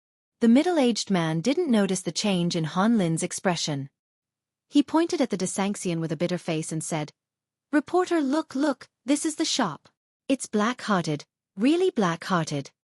Han Lin said with a black face, "Are you sure it's this shop?" The middle-aged man nodded his head vigorously. "Yes, it's this shop. I'm sure." Han Lin snorted, turned around and said to the host, "Let's go back." The beautiful host had also been rebuffed here with Han Lin before. When she saw that the Desanxian's face had also become very ugly, she immediately rolled her eyes at the middle-aged man and snorted, "You're so annoying. Even if it's a prank, it's not a prank like this." The middle-aged man looked at them in confusion. They glared at him, then turned around and left. He was stunned and said, "Hey, what's wrong with you? You're not going to be exposed? What's going on?" Han Lin was also embarrassed to tell him that the Desanxian had a strong background and that he couldn't afford to provoke them. He rolled his eyes at the middle-aged man and said, "You can call the Consumers Association to complain about them. We can't do anything about it." With that, he turned around and got back into the car with the beautiful MC and drove away. The middle-aged man was stunned on the street and couldn't come to his senses for a long time. Why did they just say that they would expose this black shop? Why did they run away in the blink of an eye? How could they turn hostile so quickly? The middle-aged man stood there for a while. The more he thought about it, the more unfair and angry he became. He slapped his thigh and dialed the number of the Consumers Association again. But at the beginning, when he told them about the matter, they were filled with righteous indignation and vowed to expose this black shop and ban it. But when they heard the name and location of the black shop, they immediately turned hostile. Their emotions were like a roller coaster, from the enthusiastic flaming mountain to the frozen snow plateau. The middle-aged man looked at the phone, which was constantly being hung up, and his expression was dull. He finally thought in his heart, could it be that this black shop has a very strong background? As soon as this idea came to mind, the middle-aged man couldn't help but feel sad. It must be like this. Otherwise, how dare they kill customers in broad daylight? Thinking of this, the middle-aged man finally accepted his fate and walked back dejectedly. Fortunately, he still had a few coins on him, so he took the bus all the way home. Back downstairs, The middle-aged man shuddered at the thought of the storm he was about to face with his wife. His wife was a Sichuan girl, and her hot temper was not a joke. He finally went upstairs and came to the door of the house. When he took out the key and was about to open the door, he saw his wife suddenly open the door and say with a surprised smile, "Sure enough, you're back." The middle-aged man was stunned for a moment. "How did you know I was back?" The middle-aged woman's figure was well maintained.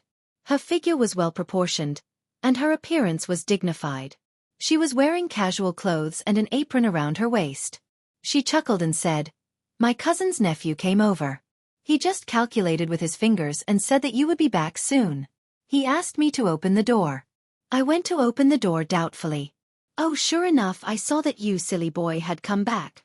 The middle-aged man looked into the house and saw 3 young and handsome men sitting in the living room. These 3 young men were dressed quite fashionably, but the middle-aged man felt that they exuded a feeling that was incompatible with the atmosphere of the city. It was as if 3 ancient people were sitting there in modern clothes. When the young man, the leader of the 3, saw that the master of the house had come, he stood up with a smile, cupped his hands and said, "Hello, uncle. My name is Zhang Xueqi." The 2 boys next to Zhang Xueqi also stood up, cupped their hands, and said, "Hello, uncle. My name is Zhao Ping. I'm Qian Tong." The middle-aged man was sad and nervous. Suddenly seeing a few strange faces, he was not in the mood to greet them. He just nodded and sat down in his seat dejectedly. Seeing this, his wife secretly kicked him and said angrily, "Hey, what's the matter with you? Why are you so rude? This is a distant relative of mine. He passed through Tiannan City to see me. Why didn't you say hello?" The middle-aged man forced himself to cheer up and nodded to the 3 young men with a smile. Zhang Xueqi, who was the leader, didn't care. He nodded back politely. When he saw the middle-aged man's unhappy face, he thought that his arrival had made him unhappy. He smiled and said, "Aunt, I have something to do, so I'll leave with my 2 senior brothers first." The woman suddenly pulled a long face and said unhappily, "You just came and you want to leave? Are you looking down on me, a distant relative? Sit down, sit down. No matter what, you have to finish the meal before you leave." As she said this, she pressed Zhang Xueqi onto the sofa and then dragged her man into the bedroom. As soon as they entered the room, his wife scolded him. "What's wrong with you today? Have you lost your soul? You're out of your wits. Do you know how powerful this distant nephew of mine is? He is a local celebrity in Chengdu, Sichuan province, and people call him Zhang Banxian. Do you know how respected he is in the local area? Even the mayor is polite to him when he sees him. You, on the other hand, are showing him a cold face." After being scolded by his wife, the middle-aged man also knew that he could not hide this matter, so he simply made up his mind and told her what had happened. When his wife heard this, she immediately jumped up, grabbed his ear and scolded, "You old pervert son of a B***tch. You just wanted to get close to the little girl because she was beautiful, didn't you? Did you throw all your money away this month? Oh hey, what do you want our family to eat this month? I'll **ck your immortal heart." The middle-aged man shrank his neck and did not dare to talk back. He sat timidly by the bed and was scolded. He sighed and was about to argue when he suddenly heard Zhang Xueqi ask in a deep voice at the door, "Aunt, did Uncle just say the Desanxian tea house on the pedestrian street of Tiannan City?" When the middle-aged man heard this, he raised his head and asked in surprise, "Do you know this black shop? Tomorrow. My mother-in-law will be operated on. I will go back to Shanghai to serve her personally. I don't have a single word saved. For the time being, I can only do 1 chapter. I will return to Suzhou on the 15th. Please forgive me, my readers. I'm sorry. To quickly find this site, please search on Baidu's Sonlian Literature website. Chapter 443. Please remember the domain name of this site. Or search on Baidu Sonlian Literature Network. The middle-aged man's wife poked him in the forehead with her finger angrily. "Do you think my nephew is as useless as you? Is there anything he doesn't know?" As she said this, she turned her face and forced a smile at Zhang Xueqi with a sad face. "I've let you see a joke. Xueqi, you're so capable. Do you have any way to deal with these shameless B***starts? At least get my man's money back." Zhang Xueqi pondered for a moment and didn't answer immediately. A boy next to him gently touched his arm and winked at him. Zhang Tsuani understood and walked aside with him. The boy asked in a low voice, "Boss, could this Desanxian be the one opened by Li Yundong?" Zhang Tsuani nodded. "It should be." The boy opened his mouth wide. "Then this Li Yundong, who opened a tea house and had half of the provincial leaders go to support him. Could it be the Li Yundong who fought with you at the Fox Zen School in Mount Tianlong?" A cold light flashed in Zhang Tsuani's eyes. He snorted and said, "It's probably the same person. Only he has a group of lawless fox spirits under his command. This kind of thing can only be done by a group of fox spirits who bring disaster to the country and the people. Humph, I don't know how Li Yundong is the leader of the sect. How does he control his disciples? He knows that they are fox spirits, but he still releases them to harm the world." A trace of anger flashed across his face, and he said in a deep voice, "I've only heard people say that the Fox Zen School harms the world, but I've never seen a real example. I didn't expect to run into them this time. Li Yundong can't control these fox spirits. I'll help him." The boy next to Zhang Tsuani whispered, "Boss, are we really going to take care of them?" Zhang Tsuani said without hesitation, "Yes, of course. Otherwise, why would we learn this cultivation kung fu?" The boy said cautiously, "But, boss, we are no match for Li Yundong. Last time." A trace of dissatisfaction flashed in Zhang Tsuani's eyes. He snorted and said, "I'll go back to my father and ask him to give me the San Huang sword. Humph, in the past, he was afraid that I would use this sword to run amok. This time, I will use this sword to slay demons and enforce justice on behalf of heaven. He won't care about me, right? I don't believe that I will lose to Li Yundong with the San Huang sword in my hand." The boy was overjoyed. "Well, then our Qingqing sect will have a better chance of winning the Taoist assembly this time." At the same time, almost at the same time, Li Yundong, who had already flown to Dongwu City, had no idea that Su Chan and the little foxes had caused a big trouble. He followed the business card that Du Fei had given him and found the location of the Chuanjin Dragon Sex Company. Longmen Building, Dongwu City Park. Li Yundong came to the building and looked up. He saw that the building was about 20 floors high. It had a unique shape and an extraordinary style. The two magnificent characters, Dragon Gate, at the top were particularly eye-catching. Li Yundong sighed in his heart. No wonder it's the second largest Taoist sect. It actually has such a magnificent building in the busy city where every inch of land is worth an inch of gold. Amazing! As soon as he entered the building, Li Yundong saw that the reception hall was magnificently decorated. The giant chandelier above his head was bright and gorgeous, like an upside-down galaxy, dazzling people. Under his feet was a layer of glass panels hanging high, and under the glass panels was full of mist, making people feel like they were stepping on clouds and stepping into a fairyland. Li Yundong clicked his tongue in wonder as he walked inside. After a few steps, he heard a noise near the front desk of the hall. 3 women in gorgeous clothes were surrounding the front desk lady and shouting, "You're busy again? Are you kidding me? The last time we came here, you said you wanted to make an appointment. When I asked about the appointment, you told me that it was already next month. Well, then I'll come back next month. Now it's the month after next, right? You actually told me to come back next month. Hey, you can't fool people like this, can you? Where's Du Fei? Ask him to come out. I think he doesn't have the ability and doesn't dare to take our business." The front desk lady was surrounded by these women. There was a trace of disdain in her eyes, but she still wore a polite and respectful smile on her face. She said, "Mrs. Li, Mrs. Ma, Mrs. Sun, we didn't mean to fool you, but the appointment is really full. It's already next month. Mr. Du is not free, and we can't do anything about it." Li Yundong looked over and saw that Mrs. Li, who was wearing a mink coat, was obviously the leader. She was about 37 or 38 years old, but because of her good maintenance, she looked like she was 27 or 28 years old. Although her body was tightly wrapped in the mink coat, it could still be seen that she was exquisite. Among the 3 women, she looked the youngest, had the loudest voice, and was the most willing to go all out. Mrs. Li shouted, "I don't care. Let me see the appointments. I don't believe that you can push me to the next month after coming here twice in a row. Are there so many people?" The front desk lady smiled and said, "I'm sorry, Mrs. Li. We have a rule that we can't disclose Mr. Du's appointment. This is his personal privacy."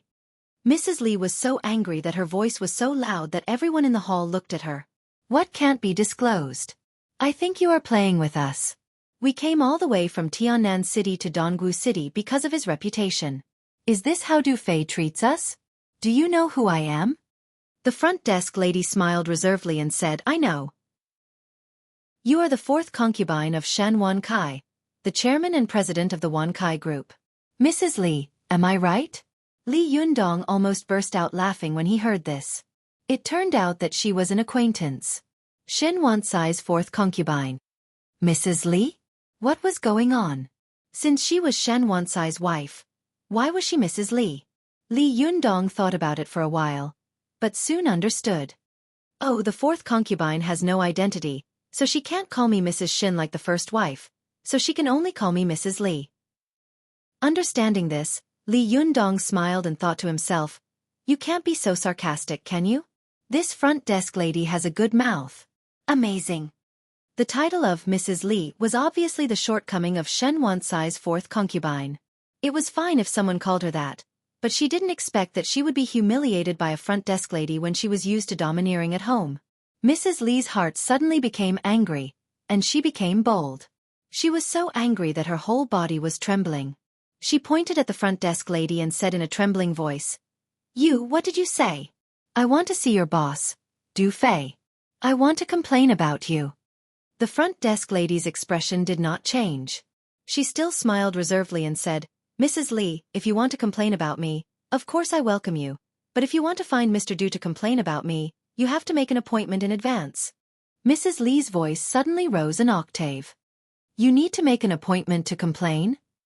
The front desk lady smiled politely and said, Yes, the appointment has already been booked until next month. Li Yundong finally couldn't help but laugh out loud when he heard this. His laughter immediately attracted Mrs. Li and the others to look at him unkindly. Mrs. Li shouted at Li Yundong angrily. What are you laughing at? Who are you? Li Yundong held back his smile, straightened his face, and said seriously, My surname is Li. Hello, Mrs. Li. As soon as he said this, it was equivalent to taking advantage of the rich lady. The front desk lady couldn't help but burst out laughing. The two women beside Mrs. Li also couldn't help smiling, but they quickly held back their laughter. Mrs. Sun helped to scold him. What nonsense are you talking about? You can't make such a joke. Li Yundong looked aggrieved. I'm not talking nonsense. My surname is Li. After that, he smiled at Mrs. Li and said, Mrs. Li, don't you think so? The front desk lady couldn't help laughing. She covered her mouth and turned her head to hide her laughter. Mrs. Li was so angry that her whole body was trembling. She pointed at Li Yundong and said angrily, You little bastard, who do you think you are? How dare you humiliate me like this? You wait. As she said this, she pointed at the front desk lady and said, And you wait too. Mrs. Li took out a mobile phone from her small bag and dialed a number with trembling hands. As she dialed, she cursed, Well, you have guts. Remember this. The front desk lady glanced at Mrs. Li with deep contempt in her eyes. She turned to Li Yundong and said with a smile, Mr. Li, what can I do for you? Li Yundong laughed and said, I'm looking for Du Fei. Mrs. Li, who was waiting for the call, suddenly sneered and interrupted. You need to make an appointment. Even I can't see him, let alone you. The front desk lady ignored her and asked with the same smile, Is this Du Fei, Mr. Du? Do you have an appointment? Li Yundong smiled and shook his head. No. The front desk lady smiled apologetically. I'm sorry, Mr. Li, I can't let you see Mr. Du without an appointment. Why don't you register and I'll help you make an appointment? Mrs. Li interrupted abruptly. It's already the month after next. Li Yundong glanced at her and shook his head with a smile. He said to the front desk lady, It's so troublesome to see Du Fei. Next time this guy comes to see me, I'll also make an appointment for him and ask him to come again next month. Mrs. Li, who was standing to one side, saw that Li Yundong's tone was very arrogant. It was almost impossible for ordinary people to see Du Fei, but Li Yundong seemed to be talking about meeting a roadside vendor. He was giving Du Fei face. Mrs. Li couldn't help but sneer. You. Why don't you take a piss and look at yourself? Who are you? Li Yundong turned his face and said politely with a smile, I'm Li Yundong, Mrs. Li, nice to meet you. Mrs. Li didn't expect that she would be taken advantage of by this guy again. She was so angry that she rolled her eyes and almost fainted. At this time, the front desk lady suddenly stared at Li Yundong and asked tentatively, "Mr. Li, what did you say your name was?" "Li Yundong?" Li Yundong smiled and said, "Well, I'm Li Yundong from the East." The front desk lady suddenly became excited. She walked out from the front desk and magically took out a book and a pen from behind her. She said with a smile, "Are you the famous Zhenren Li? Oh, I've heard a lot about you. I was wondering why you looked so familiar just now. I admire you so much. Hurry up and give me an autograph, will you?" Li Yundong was stunned. He looked at the book and pen that had been pushed in front of him and asked in confusion, What do you mean? Do you know me?" The front desk lady winked at Li Yundong and said in a low voice, "Our eldest Xixiang Dufei has told us about you. He admires you very much. Moreover, you became famous in the Battle of Mount Tianlong. You even stopped the heroes on Mount Gazao. Oh, we all look forward to hearing about these things. Oh, no matter what, you have to give me an autograph. You are the most famous person in our younger generation now." Only then did Li Yundong understand. It turned out that this professional and beautiful front desk lady was actually a cultivator. But did cultivators also chase stars? To quickly find this site, please search on Baidu's Sanlian Literature website. Chapter 444. Please remember the domain name of this site. Or search on Baidu Sanlian Literature website. Li Yundong hadn't expected that the beautiful receptionist in front of him was actually a cultivator. What was even more ridiculous was that she was his fan. Li Yundong couldn't help laughing and said, "Why do cultivators also chase stars?" The receptionist quickly glanced at Mrs. Li beside her. She pursed her lips into a smile, lowered her voice slightly, and said with a smile, "What's wrong with cultivators? Aren't cultivators human? Cultivators also have the right to like and pursue whatever they want. It's just that the things that cultivators pay attention to and like are different from ordinary people." Li Yundong smiled and said, "What's the difference?" The receptionist smiled and said, "Ordinary people chase after stars, but they are nothing more than singers, movie stars, and international celebrities. In the eyes of cultivators like us, these things are just fleeting clouds, so we don't care about them. What we care about is which sect has produced which young and handsome great expert, and which beautiful and powerful great beauty." The more the receptionist spoke, the more excited she became, and her eyes lit up. "At first, I admired our eldest Xixiang the most. Although his cultivation was not very powerful, his ability to make money was first class. Half of the income of our sect was earned by him. In the cultivation world, those who were more powerful than him could not make money as much as he could, and those who could make money more than him were not as powerful as him. He, don't you think our eldest Xixiang is amazing?" Li Yundong nodded with a smile. "Zhenren Du is indeed extraordinary." The receptionist smiled again and said, "But later, Sichuan Qingqing sent a genius, Zhang Xueqi, who was rarely seen in 100 years. This guy could use the Sanhuang sword at the age of 13. Don't you think he's amazing? Wow, and I heard that this guy is quite handsome. So, I began to admire the young master of the Qingqing sect again." Li Yundong's smile became a little strange. "You change so fast." The receptionist waved her hand and said with a smile, "Not yet. I haven't worshipped him for 2 years. Zhang Tianshi appeared in the Zhengyi school, so I began to worship Zhang Tianhe. Soon, Fairy Zi Yuan of the Linggong sect appeared after Zhang Tianhe. Oh, this Fairy Zi Yuan is really amazing. She has almost broken the cultivation records of all the female cultivators in the cultivation world, and she is also extremely beautiful. She is a stunning beauty in the world." As she spoke, the receptionist held her hands in front of her chest, as if she was holding her heart, and her eyes were full of infatuation. Oh, if only she could be half as powerful and half as beautiful as Fairy Zi Yuan.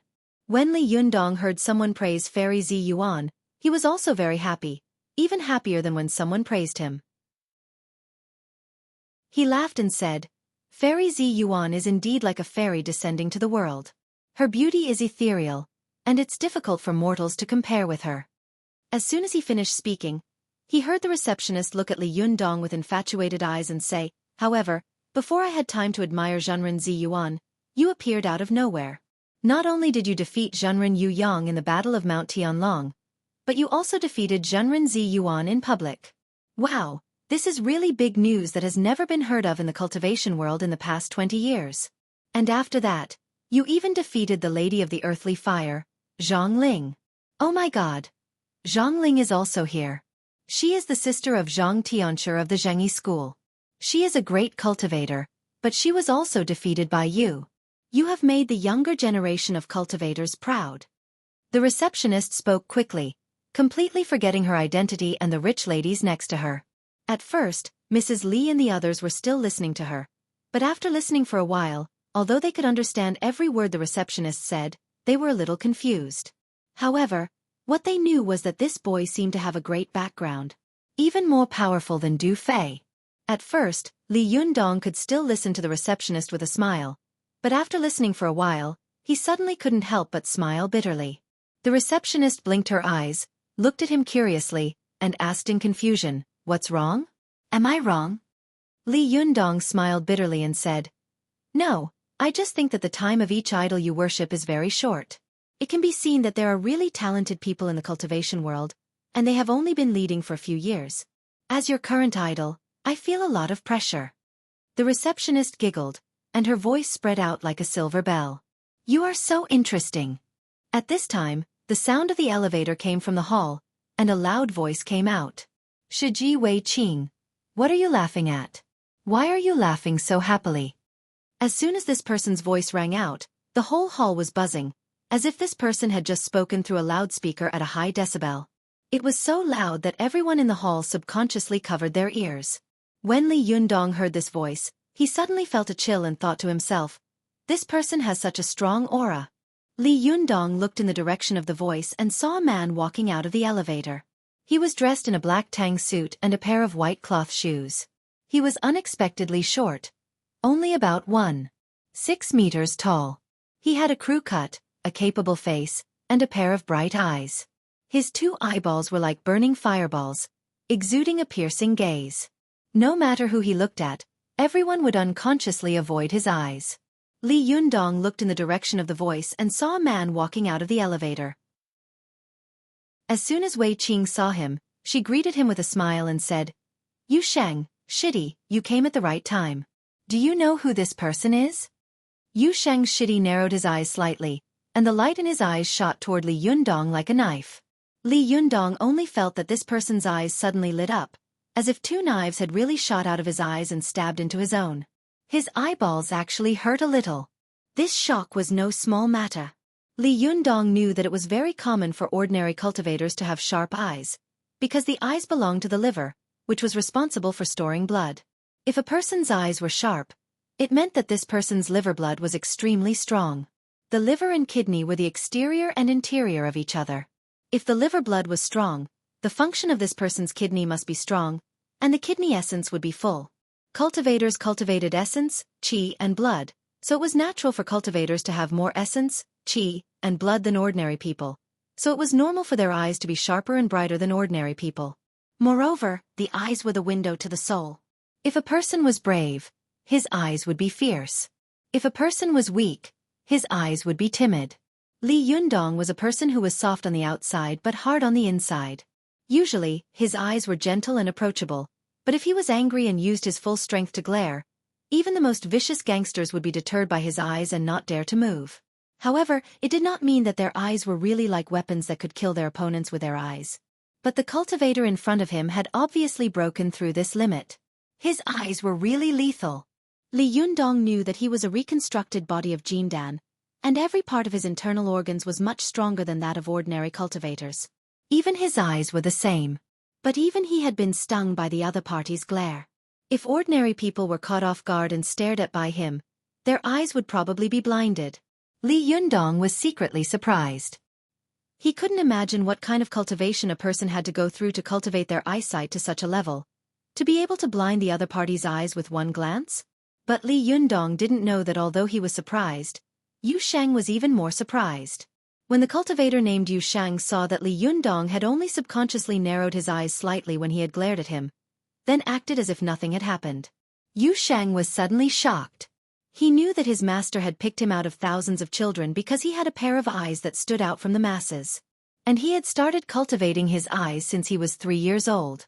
Every morning and evening, he would apply the secret potion of the Dragon Gate sect, and every day at noon, when the sun was the strongest, he would look up at the sun to train his eyesight. At first, it was only a few seconds, but as time went by and his cultivation increased, he could now look directly at the sun for up to 4 hours when the sun was the most dazzling, and he was fine. If he used all his eyesight to stare at his opponent, not to mention ordinary people, even those with slightly lower cultivation could be blinded by him. But this person just narrowed his eyes slightly and was fine. This meant that this person's cultivation was definitely not lower than his. Xueqi knew that he had met a real master. He immediately looked at Li Yundong with a stern face. After looking at Li Yundong up and down for a while, he made an obeisance by cupping his hands and asked, "May I know your name?" Seeing that the other party's attitude was obviously respectful and polite, Li Yundong also made an obeisance with a smile. He was about to speak, but before he could say anything, Wei Qing, who was beside him, rushed to introduce him. "This is our famous Li Yundong. Haven't you wanted to meet him for a long time? Why, the real person is right in front of you, but you can't recognize him." After that, Wei Qing covered her mouth and laughed. Xueqi's face became solemn. It turns out to be Zhenren Li, who has shaken Mount Tianlong. "Sorry for not recognizing you." Li Yundong chuckled and made an obeisance by cupping his hands. "You flatter me." Wei Qing seemed to be very affectionate as she smiled at Xueqi and said, "Shitty, you are usually proud of your cultivation. How is it? Have you met your match today?" Let me tell you, my newly conferred idol is powerful. I don't think you are a match for him." Although Xueqi was not tall and was half a head shorter than Wei Qing when he stood in front of her, there was a sense of love in his eyes as he looked at her. He chuckled and said, "Since Zhenren Li is famous all over the world, it must not be an undeserved reputation." But when he looked at Li Yundong, there was a hint of jealousy in his eyes. Wei Qing didn't notice the jealousy in his eyes. She still added fuel to the fire with a smile. "Shitty, that's right. You should know that there is always someone better than you. Usually you talk big. Do you know how powerful you are today? I saw that you glared at him just now, but Zhenren Li acted as if nothing had happened. Did you fail in your best kung fu?" Li Yundong smiled bitterly in his heart when he heard this. Why does this woman want the world to be in chaos? Is she trying to flatter me or destroy me? Xueqi listened to Wei Qing's words with a smile on his face and didn't refute her. However, he inadvertently glanced at Li Yundong quickly, his eyes full of dissatisfaction. After Wei Qing finished speaking, Xueqi replied with a smile, "I didn't even use 30% of my strength just now. Besides, you are a guest. I can't be rude, can I?" As he said this, he smiled and said to Li Yundong, "Zhenren Li, what can I do for you in Longmen Company?" Li Yundong smiled and said, "I'm here to see Mr. Du Fei." Xueqi smiled and said, "What a coincidence. Just now, eldest Xixiang told me about you. He said that if you come, you can go upstairs and find him directly. There's no need to make an appointment." Li Yundong was overjoyed. He cupped his hands and said with a smile, "That's great. Would you please lead the way?" Xueqi smiled slightly. Just as he was about to turn around and leave, Mrs. Li, who had been in a daze, suddenly shouted, "Why can he go in but I can't?" Xueqi tilted his head and glanced at her, his face full of disdain. He said arrogantly, "You? Just wait for the appointment obediently. Don't you know that people are different from each other?" After saying that, he walked away, making Mrs. Li so angry that she almost fainted. Li Yundong looked at Mrs. Li sympathetically, then followed Xueqi into the elevator. As soon as the elevator door opened, several young men and women in business suits poured into the hall at the same time. Obviously, they were all employees of this building. Some of the female employees looked at Li Yundong's new face curiously. From time to time, their eyes secretly swept over Li Yundong's handsome side face, secretly guessing which floor this valiant boy was on. When they reached the 5th floor, as soon as the elevator opened, many young and beautiful white-collar beauties in professional attire poured in. Before these beauties rushed into the elevator, they were all laughing and talking happily, looking a little shrewd. But when they saw Li Yundong standing in the elevator with his hands behind his back, they immediately quieted down and stood in the elevator like ladies. All of them kept their mouths shut and kept glancing at Li Yundong. Li Yundong saw that there were so many beautiful women in the elevator. He suddenly remembered what he had encountered in the building where Xueqi worked. He immediately smiled and felt that things had changed with the passage of time. Things were still the same, but people had changed. But before he could sigh for long, a hand suddenly stretched out from the side. The index finger was like a long spear, stabbing toward the Xueqi acupoint on his arm secretly and quickly.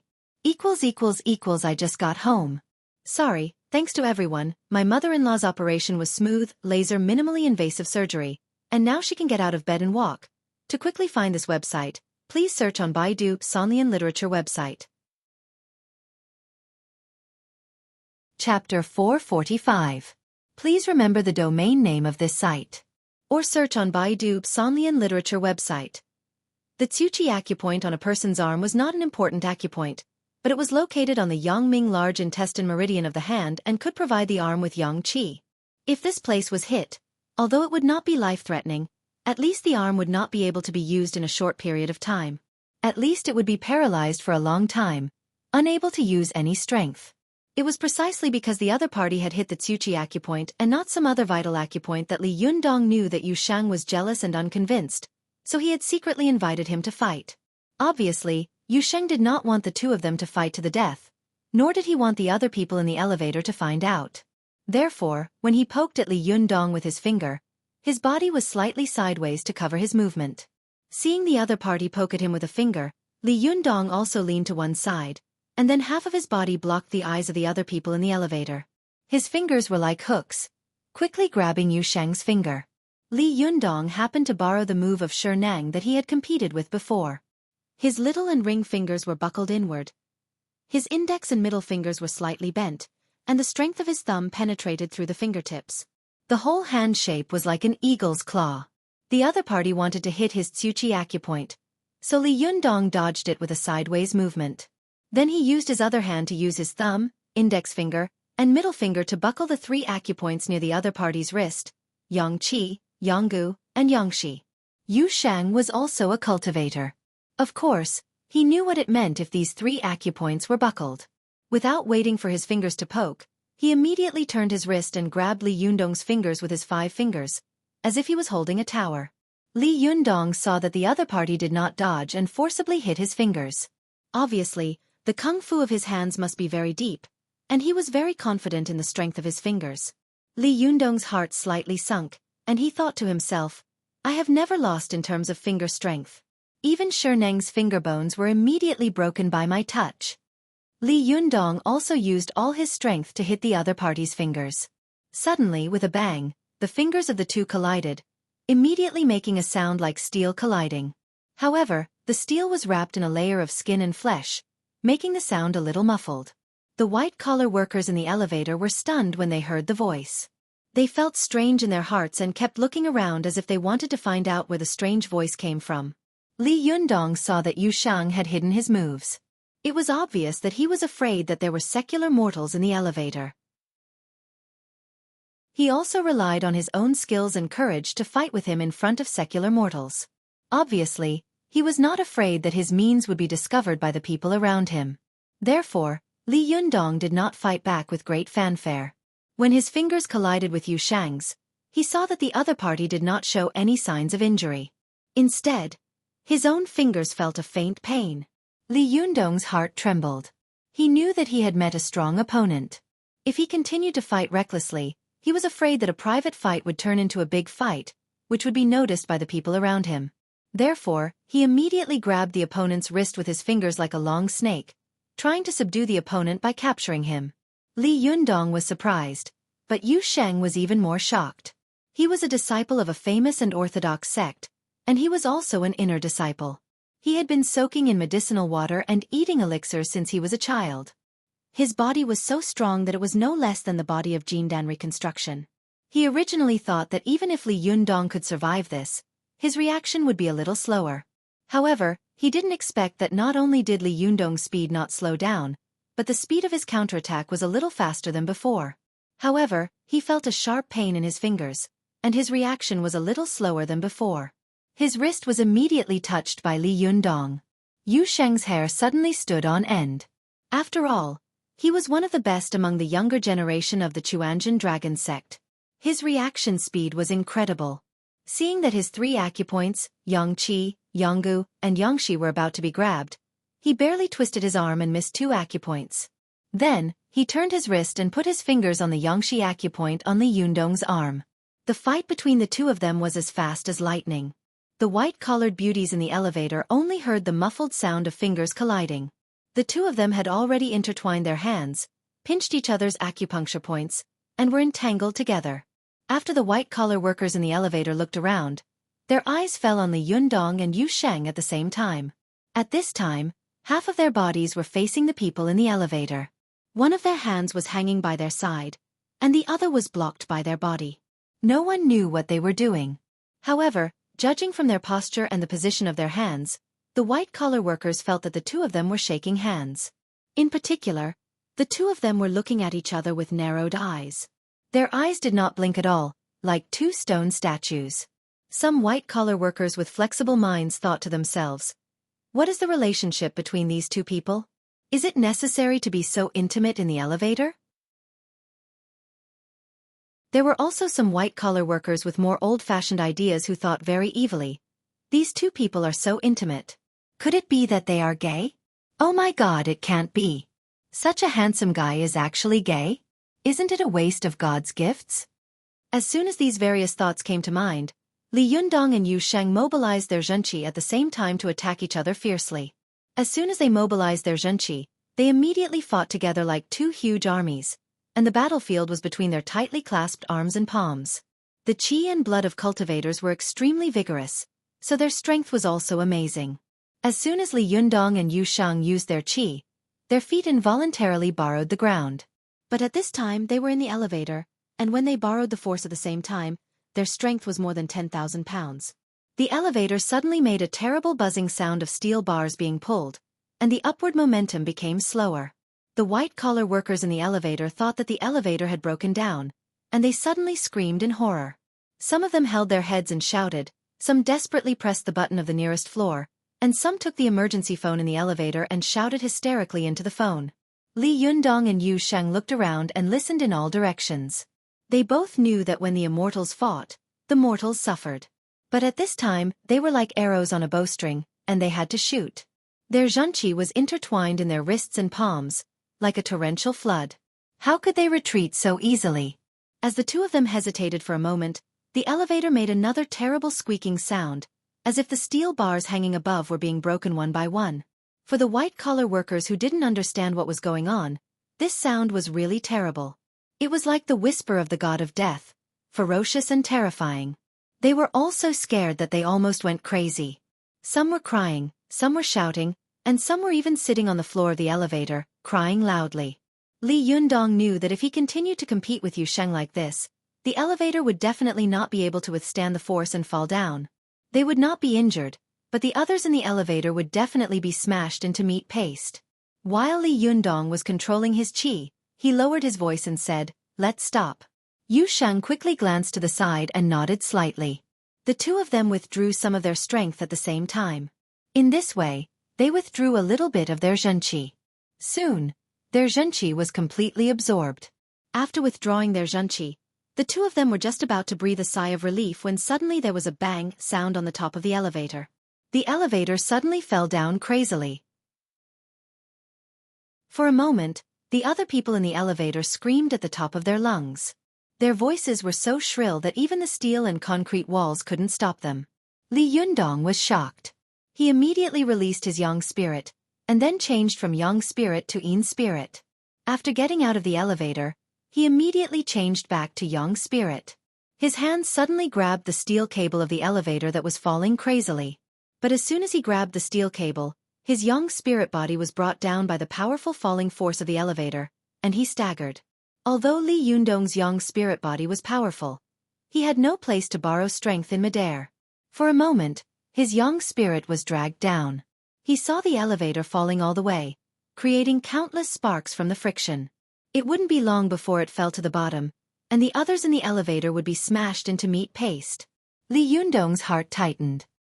He gritted his teeth and was about to urge his Xueqi to make the yang spirit bigger when he suddenly saw a flash of golden light.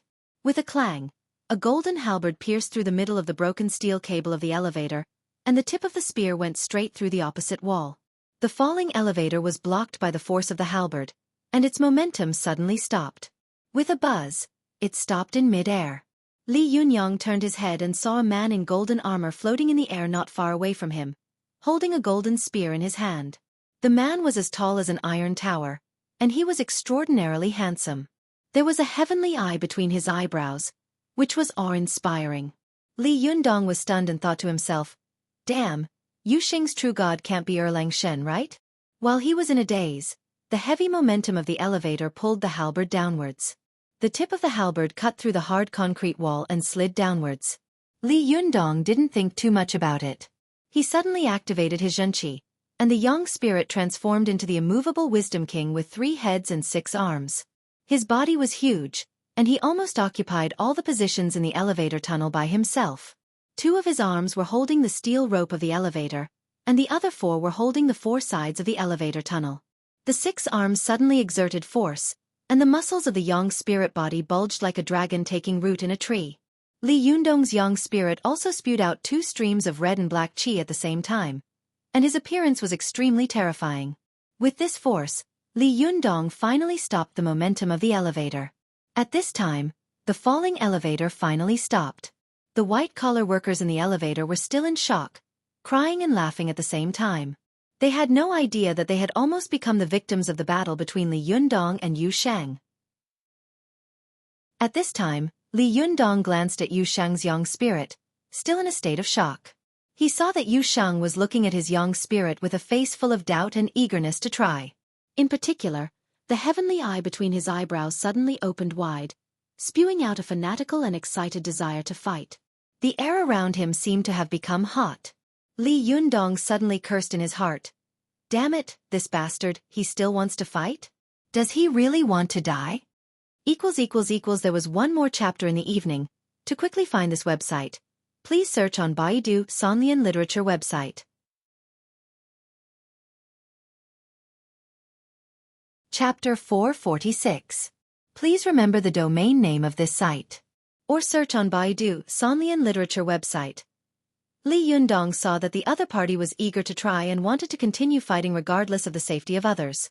He immediately shouted in a low voice, "Zhenren Yu, you don't want to watch all the people in this elevator fall to their deaths, do you?" Yu Sheng narrowed his eyes slightly.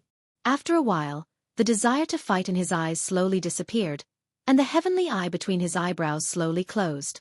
Yu Shang stared at Li Yundong and said in a low voice, "Zhenren Li, I didn't expect you to be a Buddhist and Taoist cultivator. Are you the successor of the Wu Lu sect?" Li Yundong looked around and said angrily, "Is this a good place to talk?" Yu Sheng also took a look and saw that the 4 arms of Li Yundong's young spirit were tightly gripping the cement wall in the elevator tunnel. His fingers, which were like iron hooks, were constantly peeling the cement from the wall. The broken pieces fell to the top of the elevator, making a tinkling sound. The sound echoed in the elevator tunnel, which was very harsh. The white-collar workers in the elevator couldn't help but scream in horror. Yu Shang snorted and said, "Then we'll fight another day." Li Yundong also nodded and said, "That's exactly what I was thinking." The 2 of them looked at each other and finally stopped fighting. Instead, they joined hands to save people. The 2 young spirit masters worked together to stabilize the falling elevator. While controlling the young spirit, Li Yundong was distracted. He controlled his body to walk to the door of the elevator and forcibly opened the iron door of the elevator with both hands. Li Yundong turned around and shouted, "Why aren't you getting out?" At this time, more than half of the elevator had stopped on the 9th floor. Outside the elevator, there were 2 white-collar workers waiting for the elevator, talking and laughing. The 2 of them saw the elevator door open and were about to enter when they suddenly saw that they could only see half of the elevator. Then, from this half of the elevator, people could be seen desperately climbing out. The people inside were like ghosts released from hell, crying non-stop for help. Some people collapsed on the ground as soon as they got out of the elevator. Their eyes were streaming with tears, and they were still in a state of shock. The 2 of them were stunned. They had no idea what was going on. They just subconsciously pulled the white-collar workers who were climbing out of the elevator. Some of the white-collar workers in the elevator were strong-willed. After they escaped from the elevator, they remembered that there were still 2 people in the elevator who had not come out. They turned their heads and saw that Li Yundong was pushing people out one by one, as if he had not thought about how they would escape by themselves. All of them secretly admired this calm and composed man. He was actually willing to sacrifice himself to save others. When Li Yundong pushed out the last white-collar worker, the people outside the elevator all reached out to Li Yundong and Yusheng and shouted anxiously, "Hurry up and get out. We'll help you." When Li Yundong saw their panicked and worried expressions, he felt a little sorry for them. He smiled slightly and then looked back at Yusheng. When their eyes met, they seemed to understand each other's thoughts. What kind of joke is this? Let cultivators like us crawl out of such a dog hole? If other cultivators were to find out, wouldn't they laugh their heads off? Li Yundong and Yusheng nodded at the same time and withdrew the yang spirit that was pulling the elevator at the same time. As soon as the elevator lost its support, it suddenly fell down like a meteorite with a bang. The people who had been rescued let out cries of horror at the same time. All of them were trembling and their faces were pale. The people waiting for the elevator on the first floor did not know that such a terrible thing had happened upstairs. They only waited until the elevator fell to the ground with a loud bang and countless dust spewed out from the cracks in the elevator. They were shocked and looked at the elevator that had fallen with a huge change of expression. For a moment, everyone in the hall gathered together and whispered to each other in horror, "What's going on?" It seems that the elevator fell down. It's so scary. I wonder if there's anyone in there? Yes. I saw someone go in just now. Oh my God, call the police, call 120, and call an ambulance. While they were in a mess, the door outside the elevator was suddenly pushed open with a crash, and 2 men walked out of the smoke. Everyone took a closer look and saw that one of the 2 men was tall and the other short. Neither of them seemed to be injured. They looked calm and composed, as if they had not just walked out of the elevator that had fallen, but out of a luxury car to attend a banquet. At this time, Wei Qing, who was on duty at the front desk, also rushed over. She looked at Li Yundong and Yusheng in surprise and said, "Jinren Li, shitty, what happened to you?" Li Yundong brushed the dust off his body, glanced at the people around him, and smiled at Wei Qing. "The elevator is broken." The people around were all listening to them. When they heard Li Yundong's words, they all roared, "Sure enough, the elevator is broken. It was so dangerous." Fortunately, no one was killed. Yes, these 2 people are really lucky. They didn't even get a scratch on their skin. They're so lucky. Only Wei Qing glanced at Li Yundong and Yusheng suspiciously. She lowered her voice and asked tentatively, "You two? Did you fight just now?" Li Yundong looked at her helplessly and said, "Thanks to you, Zhenren, you wanted to compete with me, but the place he chose was a little inappropriate." Wei Qing was obviously a person who wanted the world to be in chaos. Not only was she not worried about the impact of the broken elevator on the company's reputation, but she also pulled Li Yundong's sleeve excitedly and asked in a low voice, "Who won? Tell me who won." Li Yundong smiled bitterly and said, "Can't you ask your shitty?" Wei Qing glanced at Yusheng and said with a smile, "My shitty is born to be strong. Even if he loses, he won't admit it." Li Yundong also glanced at Yusheng and happened to see Yusheng looking at him. This short but arrogant young man snorted and turned his head away. Li Yundong shook his head and said with a wry smile, "The 2 of us tied. For the time being, the winner hasn't been decided." A trace of disappointment flashed in Wei Qing's eyes. A tie? At this time, Yusheng suddenly said in a cold voice, "The winner of the Taoist assembly will definitely be decided with you." In the face of the aggressive Yusheng, Li Yundong didn't get angry. He smiled slightly and nodded. "Of course. But before that, please lead me to Du Fei, Zhenren Yu." Yusheng snorted, put his hands behind his back, turned around, and left. He looked at the people around him as if they were nothing. Seeing that he was about to enter another elevator, Li Yundong quickly said, "Don't take the elevator. Take the stairs." Yusheng walked to the door of the elevator, but stopped abruptly. He turned around and walked to the stairwell. Wei Qing looked at him strangely and couldn't help muttering in a low voice, "It's strange. Except for Master. My shitty never listens to anyone. How could he listen to Zhenren Li?" It seems that Li Yundong shocked him greatly in the fight just now. Otherwise, He would never have listened to him and taken the stairs. Seeing the two of them turn around and enter the stairwell, she couldn't help but chase after them and shout, "Hey, you two, don't break the stairs again." Li Yundong smiled bitterly when he heard this and thought to himself, "Do I look like a demolition officer?" As the two of them walked up, they heard the sound of footsteps coming from upstairs, as if someone was rushing down anxiously. When they reached the third floor, the people on both sides looked up and were immediately stunned. Li Yundong looked over and saw that the people who had escaped from the elevator were rushing down anxiously, as if they wanted to see what had happened to the elevator that had fallen. These white-collar workers, who were still in a state of shock, suddenly saw Li Yundong and Yu Sheng walking up the stairs unscathed as if nothing had happened. They were all dumbfounded. They looked at Yu Sheng and Li Yundong with their mouths agape. For a moment, they couldn't wrap their heads around it. It seemed that they couldn't understand why the two men who had fallen from the 9th floor were completely fine. Yu Sheng looked arrogant and didn't even look at them. He still walked up with his hands behind his back.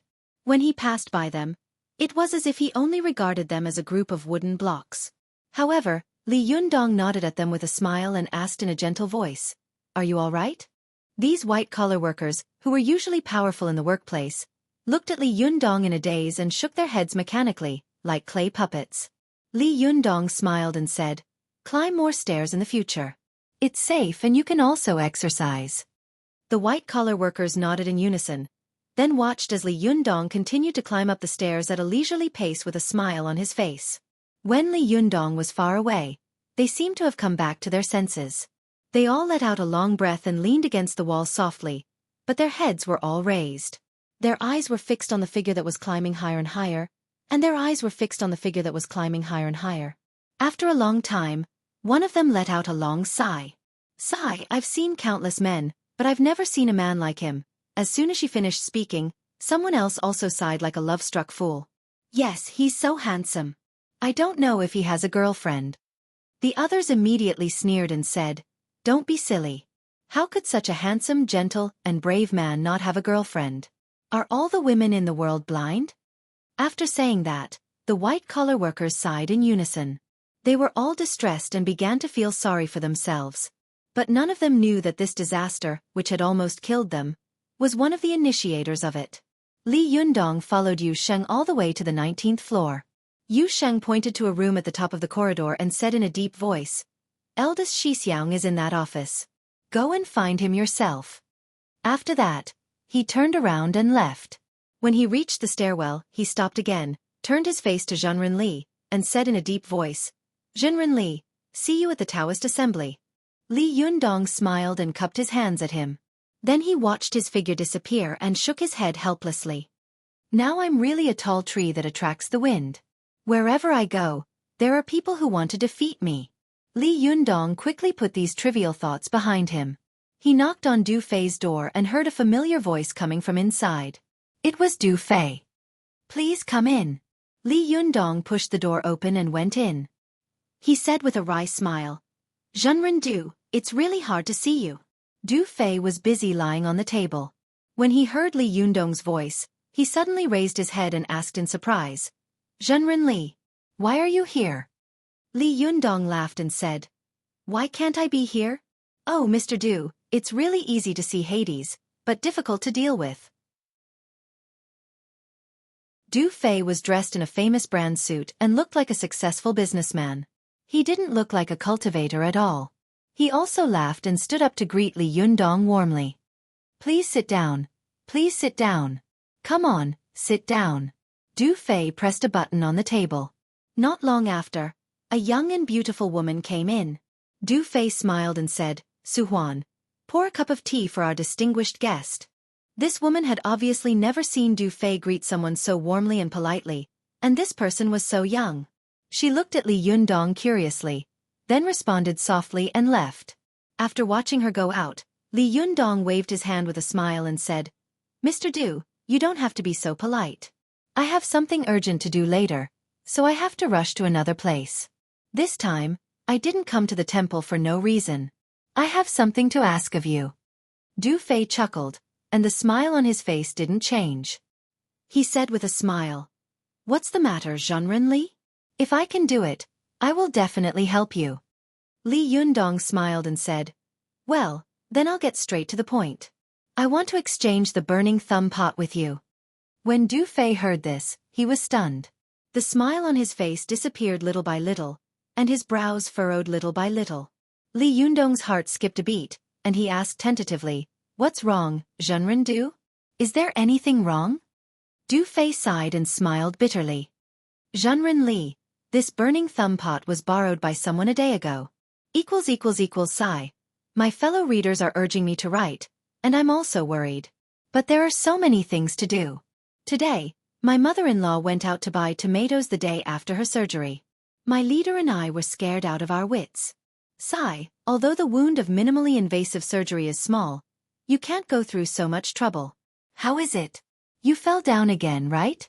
Well, I have to go back to Shanghai on Saturday. What a tragedy. I don't dare to say more, but I'll try my best to make 2 chapters a day. Alas." To quickly find this site, please search on Baidu Sanlian Literature website. You're tuning in to the Xueqi's Martial Arts Saga YouTube channel. Don't forget to subscribe and join us on this journey to catch the most captivating stories.